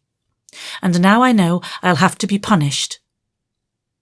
"It'll be your duty to punish me, Marilla. Won't you please get it over right off, because I'd like to go to the picnic with nothing on my mind." "Picnic? Indeed, you'll go to no picnic today, Anne Shirley. That shall be your punishment. And it isn't half severe enough either for what you've done." "Not go to the picnic?" Anne sprang to her feet and clutched Marilla's hand. "But you promised me I might. Oh, Marilla, I must go to the picnic. That was why I confessed. Punish me any way you like but that. Oh, Marilla, please, please let me go to the picnic. Think of the ice cream. For anything you know, I might never have a chance to taste ice cream again." Marilla disengaged Anne's clinging hands stonily. "You needn't plead, Anne. You are not going to the picnic, and that's final. No, not a word." Anne realised that Marilla was not to be moved.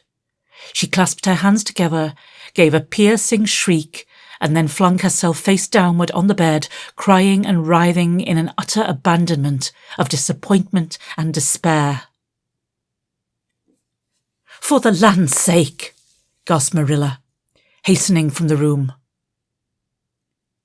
"I believe the child is crazy. No child in her senses would behave as she does. If she isn't, she's utterly bad. Oh dear, I'm afraid Rachel was right from the first. But I put my hand to the plough, and I won't look back." That was a dismal morning. Marilla worked fiercely and scrubbed the porch floor and the dairy shelves when she could find nothing else to do. Neither the shelves nor the porch needed it, but Marilla did. Then she went out and raked the yard. When dinner was ready, she went to the stairs and called Anne. A tear-stained face appeared, looking tragically over the banisters. "Come down to your dinner, Anne." "I don't want any dinner, Marilla," said Anne, sobbingly. "I couldn't eat anything. My heart is broken. You'll feel remorse of conscience some day, I expect, for breaking it, Marilla, but I forgive you. Remember, when the time comes, that I forgive you. But please don't ask me to eat anything, especially boiled pork and greens. Boiled pork and greens are so unromantic when one is in affliction." Exasperated, Marilla returned to the kitchen and poured out her tale of woe to Matthew, who, between his sense of justice and his unlawful sympathy with Anne, was a miserable man. "Well now, she shouldn't have taken the brooch, Marilla, or told stories about it," he admitted, mournfully surveying his plateful of unromantic pork and greens, as if he, like Anne, thought it a food unsuited to crises of feelings. "But she's such a little thing, such an interesting little thing. Don't you think it's pretty rough not to let her go to the picnic when she's so set on it? Matthew Cuthbert, I'm amazed at you. I think I've let her off entirely too easy. And she doesn't appear to realise how wicked she's been at all. That's what worries me most. If she'd really felt sorry, it wouldn't be so bad. And you don't seem to realise it neither, You're making excuses for her all the time to yourself. I can see that. Well, now, she's such a little thing, feebly reiterated Matthew. And there should be allowances made, Marilla. You know she's never had any bringing up. Well, she's having it now, retorted Marilla. The retort silenced Matthew, if it did not convince him. That dinner was a very dismal meal. The only cheerful thing about it was Jerry Boyd, the hired boy, and Marilla resented his cheerfulness as a personal insult. When her dishes were washed and her bread sponge set and her hens fed, Marilla remembered that she had noticed a small rent in her best black lace shawl when she had taken it off on Monday afternoon. On returning from the Ladies' Aid, she would go and mend it. The shawl was in a box in her trunk. As Marilla lifted it out, the sunlight, falling through the vines that clustered thickly about the window, struck upon something caught in the shawl. Something that glittered and sparkled in facets of violet light. Marilla snatched it with a gasp. It was the amethyst brooch, hanging to a thread of the lace by its catch. "Dear life and heart," said Marilla blankly. "What does this mean? Here's my brooch safe and sound that I thought was at the bottom of Barry's pond. Whatever did that girl mean by saying she took it and lost it? I declare, I believe Green Gables is bewitched. I remember now that when I took off my shawl Monday afternoon, I laid it on the bureau for a minute. I suppose the brooch got caught in it somehow. Well." Marilla betook herself to the east gable, brooch in hand. Anne had cried herself out and was sitting dejectedly by the window. "Anne Shirley," said Marilla solemnly, "I've just found my brooch hanging to my black lace shawl. Now, I want to know what that rigmarole you told me this morning meant." "Why, you said you'd keep me here until I confessed," returned Anne wearily. "And so I decided to confess because I was bound to get to the picnic. I thought out a confession last night after I went to bed and made it as interesting as I could, and I said it over and over so that I wouldn't forget it. But you wouldn't let me go to the picnic after all, so all my trouble was wasted." Marilla had to laugh in spite of herself, but her conscience pricked her. "Anne, you do beat all. But I was wrong. I see that now. I shouldn't have doubted your word when I've never known you to tell a story. Of course it wasn't right for you to confess to a thing you hadn't done. It was very wrong to do so. But I drove you to it. So if you'll forgive me, Anne, I'll forgive you and we'll start square again. And now, get yourself ready for the picnic." Anne flew up like a rocket. "Oh, Marilla, isn't it too late?" "No, it's only 2:00. They won't be more than well gathered yet, and it'll be an hour before they have tea. Wash your face and comb your hair and put on your gingham. I'll fill a basket for you. There's plenty of stuff baked in the house. And I'll get Jerry to hitch up the sorrel and drive you down to the picnic ground." "Oh, Marilla!" exclaimed Anne, flying to the washstand. 5 minutes ago I was so miserable I was wishing I'd never been born, and now I wouldn't change places with an angel. That night, a thoroughly happy, completely tired-out Anne returned to Green Gables in a state of beatification impossible to describe. "Oh, Marilla, I've had a perfectly scrumptious time." Scrumptious is a new word I learned today. I heard Mary Alice Bell use it. Isn't it very expressive? Everything was lovely. We had a splendid tea, and then Mr. Harmon Andrews took us all for a row on the Lake of Shining Waters, 6 of us at a time, and Jane Andrews nearly fell overboard. She was leaning out to pick water lilies, and if Mr. Andrews hadn't caught her by her sash just in the nick of time, she'd fallen in and probably been drowned. I wish it had been me. It would have been such a romantic experience to have been nearly drowned. It would be such a thrilling tale to tell. And we had the ice cream. Words fail me to describe that ice cream, Marilla. I assure you it was sublime. That evening, Marilla told the whole story to Matthew over her stocking basket. I'm willing to own up that I made a mistake, she concluded candidly. But I've learnt a lesson. I have to laugh when I think of Anne's confession, although I suppose I shouldn't, for it really was a falsehood. But it doesn't seem as bad as the other would have been somehow, and anyhow, I'm responsible for it. That child is hard to understand in some respects, but I believe she'll turn out all right yet. And there's one thing certain, no house will ever be dull that she's in.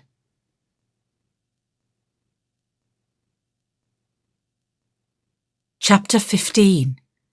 A Tempest in the School Teapot. What a splendid day, said Anne, drawing a long breath. Isn't it good just to be alive on a day like this? I pity the people who aren't born yet for missing it. They may have good days, of course, but they can never have this one. And it's splendider still to have such a lovely way to go to school by, isn't it?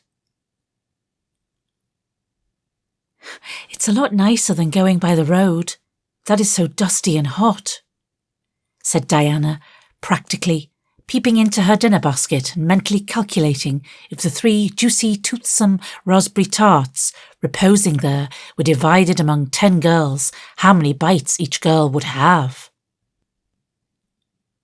The little girls of Avonlea School always pooled their lunches, and to eat only 3 raspberry tarts all alone, or even to share them only with one's best chum, would have forever and ever branded as awful mean the girl who did it. And yet, when the tarts were divided among 10 girls, you just got enough to tantalise you. The way Anne and Diana went to school was a pretty one. Anne thought those walks to and from school with Diana couldn't be improved upon even by imagination. Going around by the main road would have been so unromantic, but to go by Lover's Lane and Willowmere and Violet Vale and the Birch Path was romantic, if ever anything was. Lover's Lane opened out below the orchard at Green Gables and stretched far up into the woods to the end of the Cuthbert farm.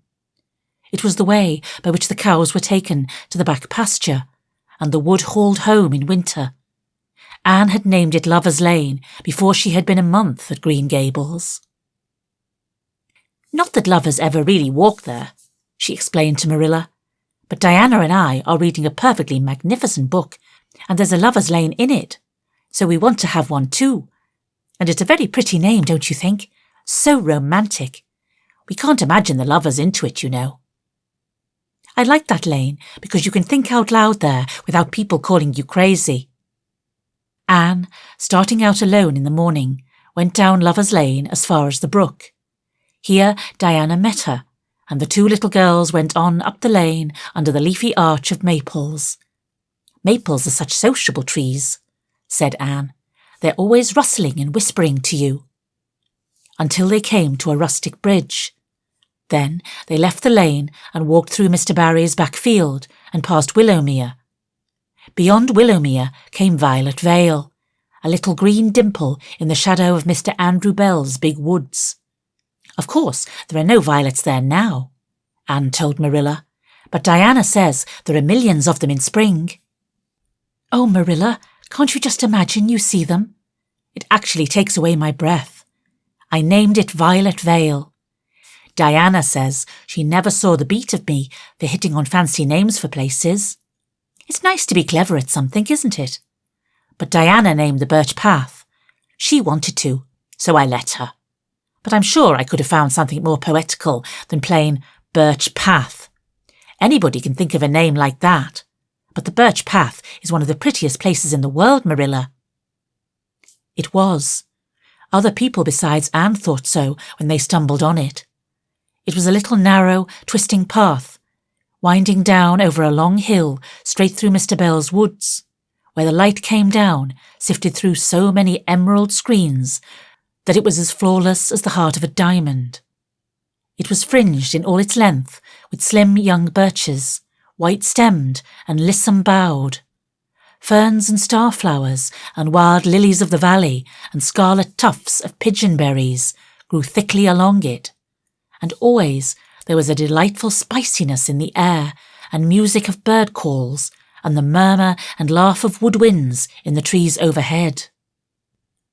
Now and then you might see a rabbit skipping across the road if you were quiet, which, with Anne and Diana, happened about once in a blue moon.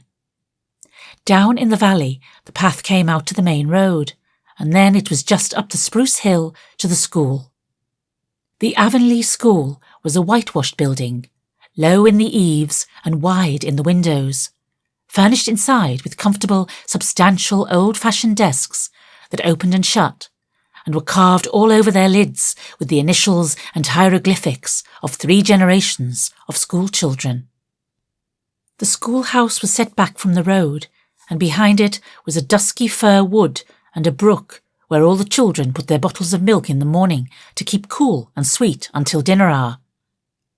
Marilla had seen Anne start off at school on the first day of September with many secret misgivings. Anne was such an odd girl.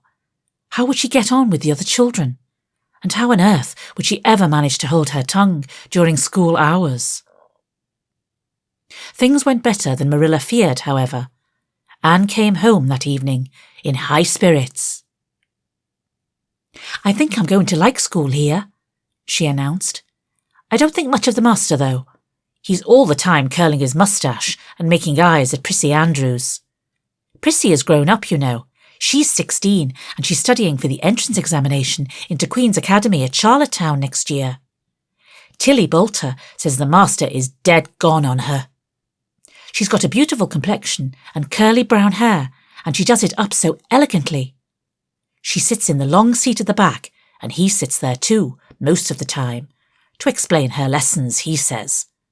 But Ruby Gillis says she saw him writing something on her slate, and when Prissy read it, she blushed as red as a beet and giggled, and Ruby Gillis says she doesn't believe it had anything to do with the lesson." "Anne Shirley, don't let me hear you talking about your teacher in that way again," said Marilla sharply. "You don't go to school to criticize the master. I guess he can teach you something, and it's your business to learn. And I want you to understand right off that you are not to come home telling tales about him. That is something I won't encourage. I hope you are a good girl." "Indeed I was," said Anne comfortably. "It wasn't so hard as you might imagine, either. I sit with Diana.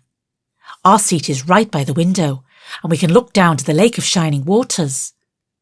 There are a lot of nice girls in school, and we had scrumptious fun playing at dinner time.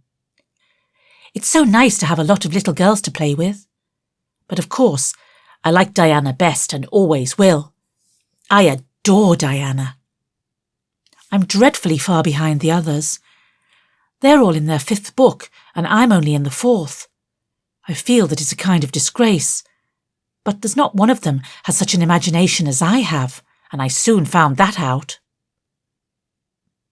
We had reading, and geography, and Canadian history, and dictation today. Mr. Phillips said my spelling was disgraceful, and he held up my slate so that everybody could see it, all marked over. I felt so mortified, Marilla. He might have been politer to a stranger, I think. Ruby Gillis gave me an apple, and Sophie Sloane lent me a lovely pink card with "May I see you home" on it. I'm to give it back to her tomorrow. And Tilly Boulter let me wear her bead ring all the afternoon. Can I have some of those pearl beads off the old pincushion in the garret to make myself a ring? And, oh, Marilla, Jane Andrews told me that Minnie Macpherson told her that she heard Prissy Andrews tell Sarah Gillis that I had a very pretty nose. Marilla, that is the first compliment I have ever had in my life. And you can't imagine what a strange feeling it gave me. Marilla, have I really a pretty nose? I know you'll tell me the truth. Your nose is well enough, said Marilla shortly. Secretly, she thought Anne's nose was a remarkably pretty one, but she had no intention of telling her so. That was 3 weeks ago, and all had gone smoothly so far. And now, this crisp September morning, Anne and Diana were tripping blithely down the birch path, two of the happiest little girls in Avonlea. "I guess Gilbert Blythe will be in school today," said Diana. "He's been visiting his cousins over in New Brunswick all summer, and he only came home Saturday night. He's awfully handsome, Anne, and he teases the girls something terrible. He just torments our lives out." Diana's voice indicated that she rather liked having her life tormented out than not. "Gilbert Blythe?" said Anne. "Isn't his name that's written up on the porch wall with Julia bells and a big 'Take Notice' over them?" "Yes," said Diana, tossing her head. "But I'm sure he doesn't like Julia bells so very much. I've heard him say he studied the multiplication tables by her freckles." "Oh, don't speak about freckles to me," implored Anne. "It isn't delicate when I've got so many. But I do think that writing 'take notices' up on the wall about the boys and girls is the silliest ever. I should just like to see anybody dare to write my name up with the boys. Not, of course," she hastened to add, "that anybody would."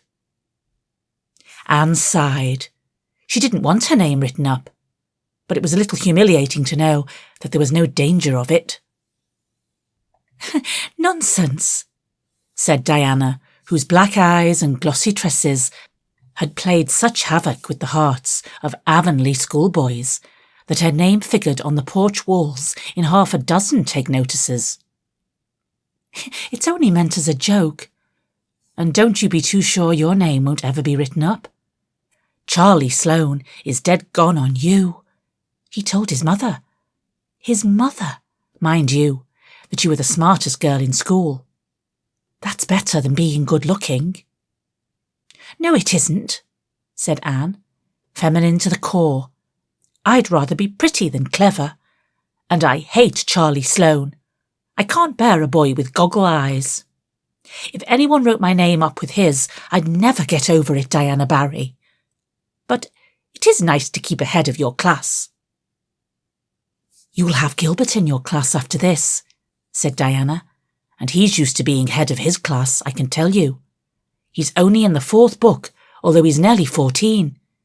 4 years ago, his father was sick and had to go out to Alberta for his health, and Gilbert went with him. They were there 3 years, and Gil didn't go to school hardly any until they came back. You won't find it so easy to keep head after this, Anne." "I'm glad," said Anne quickly. "I couldn't really feel proud of keeping head of little boys and girls of just 9 or 10.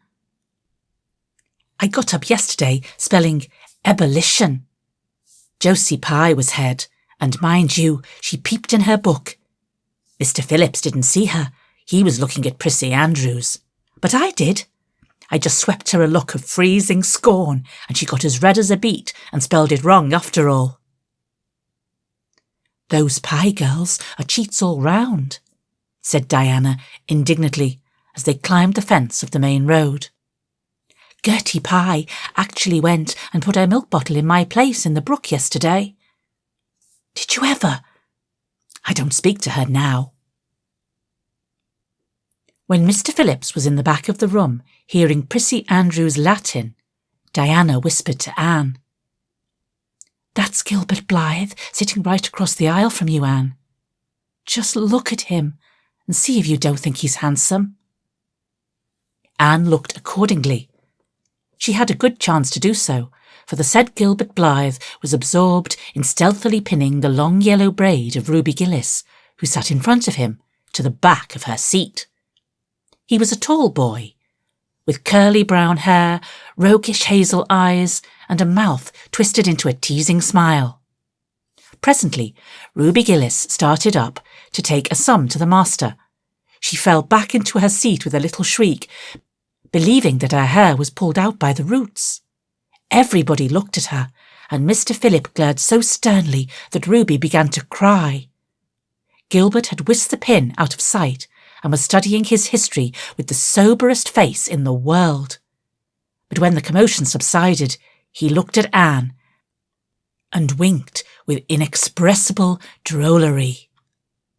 "I think your Gilbert Blythe is handsome," confided Anne to Diana, "but I think he's very bold. It isn't good manners to wink at a strange girl."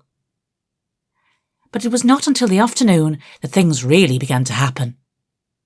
Mr. Phillips was back in the corner explaining a problem in algebra to Prissy Andrews, and the rest of the scholars were doing pretty much as they pleased, eating green apples, whispering, drawing pictures on their slates, and driving crickets harnessed to strings up and down aisle. Gilbert Blythe was trying to make Anne Shirley look at him, and failing utterly, because Anne was at that moment totally oblivious not only to the very existence of Gilbert Blythe, but of every other scholar in Avonlea school itself. With her chin propped on her hands and her eyes fixed on the blue glimpse of the lake of shining waters that the west window afforded, she was far away in a gorgeous dreamland, hearing and seeing nothing save her own wonderful visions. Gilbert Blythe wasn't used to putting himself out to make a girl look at him and meeting with failure. She should look at him. That red-haired Shirley girl with the little pointed chin and the big eyes that weren't like the eyes of any other girl in Avonlea school. Gilbert reached across the aisle, picked up the end of Anne's long red braid, held it out at arm's length, and said in a piercing whisper, "Carrots, carrots." Then Anne looked at him with a vengeance. She did more than look. She sprang to her feet, her bright fancies fallen into cureless ruin. She flashed one indignant glance at Gilbert from eyes whose angry sparkle was swiftly quenched in equally angry tears. "You mean, hateful boy!" she exclaimed passionately. "How dare you!" And then, thwack! Anne had brought her slate down on Gilbert's head and cracked it. Slate, not head, clear across. Avonlea School always enjoyed a scene. This was an especially enjoyable one. Everybody said, "Oh!" in horrified delight. Diana gasped. Ruby Gillis, who was inclined to be hysterical, began to cry. Tommy Sloane let his team of crickets escape him altogether while he stared open-mouthed at the tableau. Mr. Phillips stalked down the aisle and laid his hands heavily on Anne's shoulder. "Anne Shirley, what does this mean?" he said angrily. Anne returned no answer. It was asking too much of flesh and blood to expect her to tell before the whole school that she had been called carrots. Gilbert it was who spoke up stoutly. "It was my fault, Mr. Phillips. I teased her." Mr. Phillips paid no heed to Gilbert. "I'm sorry to see a pupil of mine displaying such a temper and such a vindictive spirit," he said in a solemn tone, as if the mere fact of being a pupil of his ought to root out all evil passions from the hearts of small imperfect mortals. "Anne, go and stand on the platform in front of the blackboard for the rest of the afternoon." Anne would have infinitely prepared a whipping to this punishment, under which her sensitive spirit quivered as from a whiplash. With a white, set face, she obeyed. Mr. Phillips took a chalk crayon and wrote on the blackboard above her head, "Anne Shirley has a very bad temper. Anne Shirley must learn to control her temper," and then read it out loud so that even the primer class, who couldn't read writing, should understand it. Anne stood there the rest of the afternoon with that legend above her. She did not cry or hang her head. Anger was still too hot in her heart for that, and it sustained her amid all her agony of humiliation. With resentful eyes and passion-red cheeks, she confronted alike Diana's sympathetic gaze and Charlie Sloane's indignant nods and Josie Pye's malicious smiles. As for Gilbert Blythe, she would not even look at him. She would never look at him again. She would never speak to him. When school was dismissed, Anne marched out with her red head held high. Gilbert Blythe tried to intercept her at the porch door. "I'm awfully sorry I made fun of your hair, Anne," he whispered contritely. "Honest I am. Don't be mad for keeps now." Anne swept by disdainfully, without look or sign of hearing. "Oh, how could you, Anne?" breathed Diana as they went down the road, half reproachfully, half admiringly. Diana felt that she could never have resisted Gilbert's plea. "I shall never forgive Gilbert Blythe," said Anne firmly. "And Mr. Phillips spelled my name without an E too. The iron has entered into my soul, Diana." Diana hadn't the least idea what Anne meant, but she understood it was something terrible. "You mustn't mind Gilbert making fun of your hair," she said soothingly. "Why, he makes fun of all the girls. He laughs at mine because it's so black. He called me a crow 12 times, and I never heard him apologise for anything before either." "There's a great deal of difference between being called a crow and being called carrots," said Anne with dignity. "Gilbert Blythe has hurt my feelings excruciatingly, Diana." It is possible the matter might have blown over without more excruciation if nothing else had happened, but when things begin to happen, they are apt to keep on. Avonlea scholars often spent noon hour picking gum in Mr. Bell's spruce grove over the hill and across his big pasture field. From there they could keep an eye on Eben Wright's house, where the master boarded. When they saw Mr. Phillips emerging therefrom, they ran for the schoolhouse, but the distance being about 3 times longer than Mr. Wright's lane, they were very apt to arrive there, breathless and gasping, some 3 minutes too late. On the following day, Mr. Phillips was seized with one of his spasmodic fits of reform, and announced before going home to dinner that he should expect to find all the scholars in their seats when he returned. Anyone who came in late would be punished. All the boys and some of the girls went to Mr. Bell's spruce grove as usual, fully intending to stay only long enough to pick a chew. But spruce groves are seductive, and yellow nuts of gum beguiling. They picked and loitered and strayed, and as usual, the first thing that recalled them to a sense of the flight of time was Jimmy Glover shouting from the top of a patriarchal old spruce, "Master's coming!"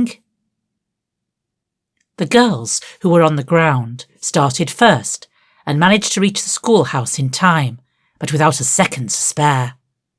The boys, who had to wriggle hastily down from the trees, were later, and Anne, who had not been picking gum at all, but was wandering happily in the far end of the grove, waist deep among the bracken, singing softly to herself, with a wreath of rice lilies on her hair, as if she were some wild divinity of the shadowy places, was latest of all.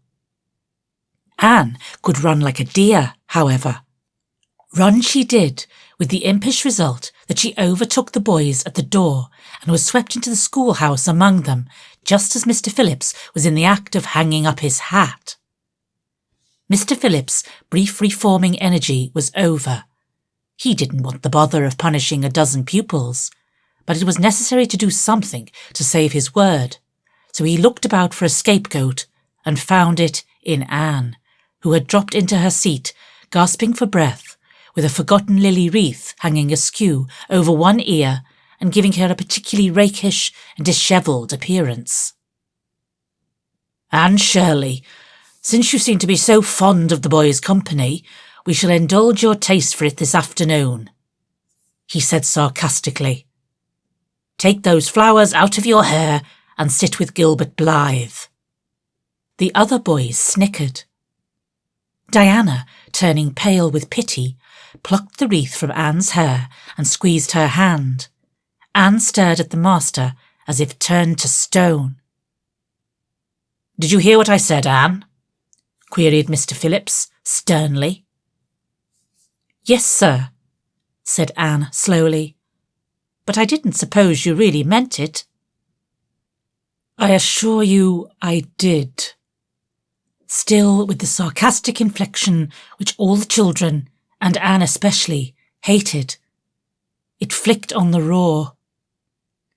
"Obey me at once." For a moment, Anne looked as if she meant to disobey. Then, realising that there was no help for it, she rose haughtily, stepped across the aisle, sat down beside Gilbert Blythe, and buried her face in her arms on the desk. Ruby Gillis, who got a glimpse of it as it went down, told the others going home from school that she'd actually never seen anything like it. It was so white and awful little red spots in it. To Anne, this was as the end of all things. It was bad enough to be singled out for punishment from among a dozen equally guilty ones. It was worse still to be sent to sit with a boy. But that boy should be Gilbert Blythe was heaping insult on injury to a degree utterly unbearable. Anne felt that she could not bear it, and it would be of no use to try. Her whole being seethed with shame and anger and humiliation. At first, the other scholars looked and whispered and giggled and nudged. But as Anne never lifted her head, and as Gilbert worked fractions as if his whole soul was absorbed in them and them only, they soon returned to their own tasks and Anne was forgotten. When Mr. Phillips called the history class out, Anne should have gone, but Anne did not move, and Mr. Phillips, who had been writing some verses to Priscilla before he called the class, was thinking about an obstinate rhyme still and never missed her. Once, when nobody was looking, Gilbert took from his desk a little pink candy heart with a gold motto on it. "You are sweet," and slipped it under the curve of Anne's arm.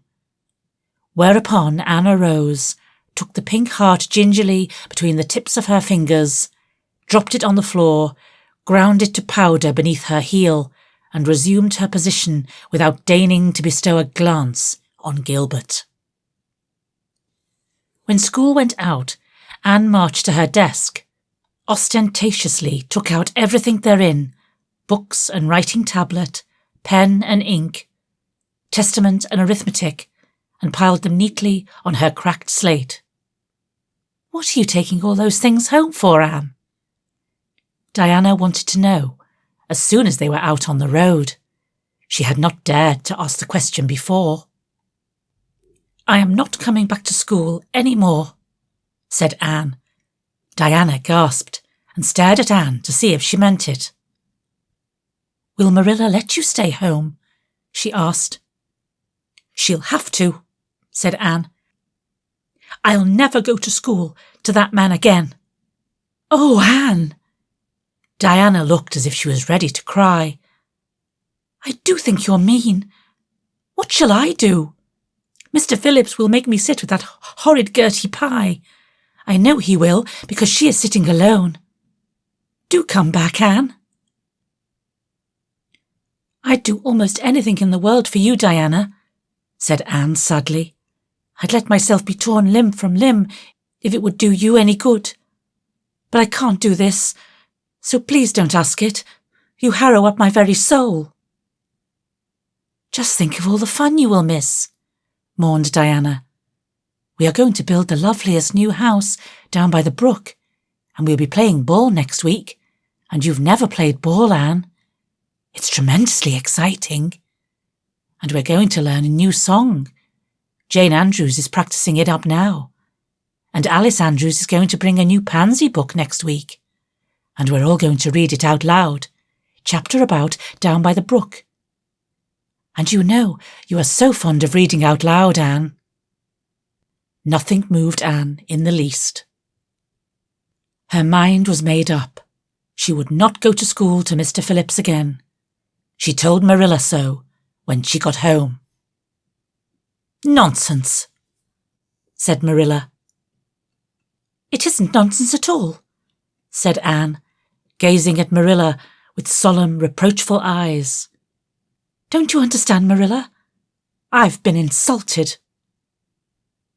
"Insulted? Fiddlesticks! You'll go to school tomorrow as usual." "Oh, no." Anne shook her head gently. "I'm not going back, Marilla. I'll learn my lessons at home, and I'll be good as I can be, and hold my tongue all the time, if it's possible at all. But I will not go back to school, I assure you." Marilla saw something remarkably like unyielding stubbornness looking out of Anne's small face. She understood that she would have trouble in overcoming it. But she resolved wisely to say nothing more just then. "I'll run down and see Rachel about it this evening," she thought. "There's no use reasoning with Anne now. She's too worked up, and I've an idea she could be awful stubborn if she takes the notion. Far as I can make out from her story, Mr. Phillips has been carrying matters with a rather high hand. But it would never do to say so to her. I'll just talk it over with Rachel. She's sent 10 children to school, and she ought to know something about it. She'll have heard the whole story, too, by this time." Marilla found Mrs. Lynde knitting quilts as industriously and cheerfully as usual. "I suppose you know what I've come about?"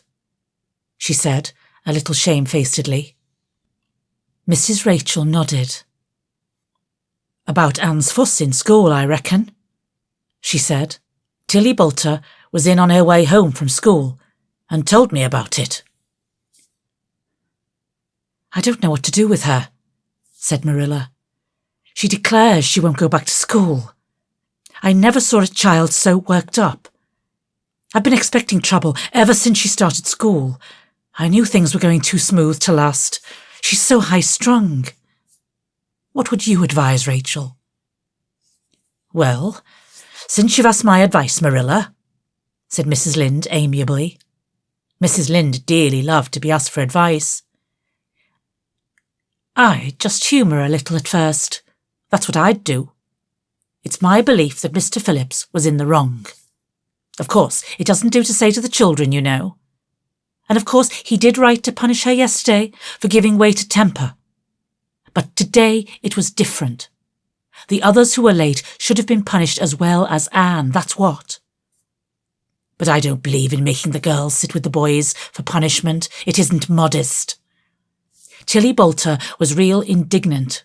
She took Anne's part right through and said all the scholars did too. Anne seems real popular among them, somehow. I never thought she'd take with them so well." "Then you really think I'd better let her stay home?" said Marilla in amazement. "Yes. That is, I wouldn't say school to her again until she said it herself. Depend upon it, Marilla. She'll cool off in a week or so and be ready to go back of her own accord, that's what. While, if you were to make her go back right off, dear knows what freak or tantrum she'd take next and make more trouble than ever. The less fuss made the better, in my opinion. She won't miss much by not going to school, as far as that goes. Mr. Phillips isn't any good at all as a teacher. The order he keeps is scandalous, that's what, and he neglects the young fry and puts all his time on those big scholars he's getting ready for Queen's. He'd never have got to school for another year if his uncle hadn't been a trustee. The trustee, for he just leads the other two round by the nose, that's what.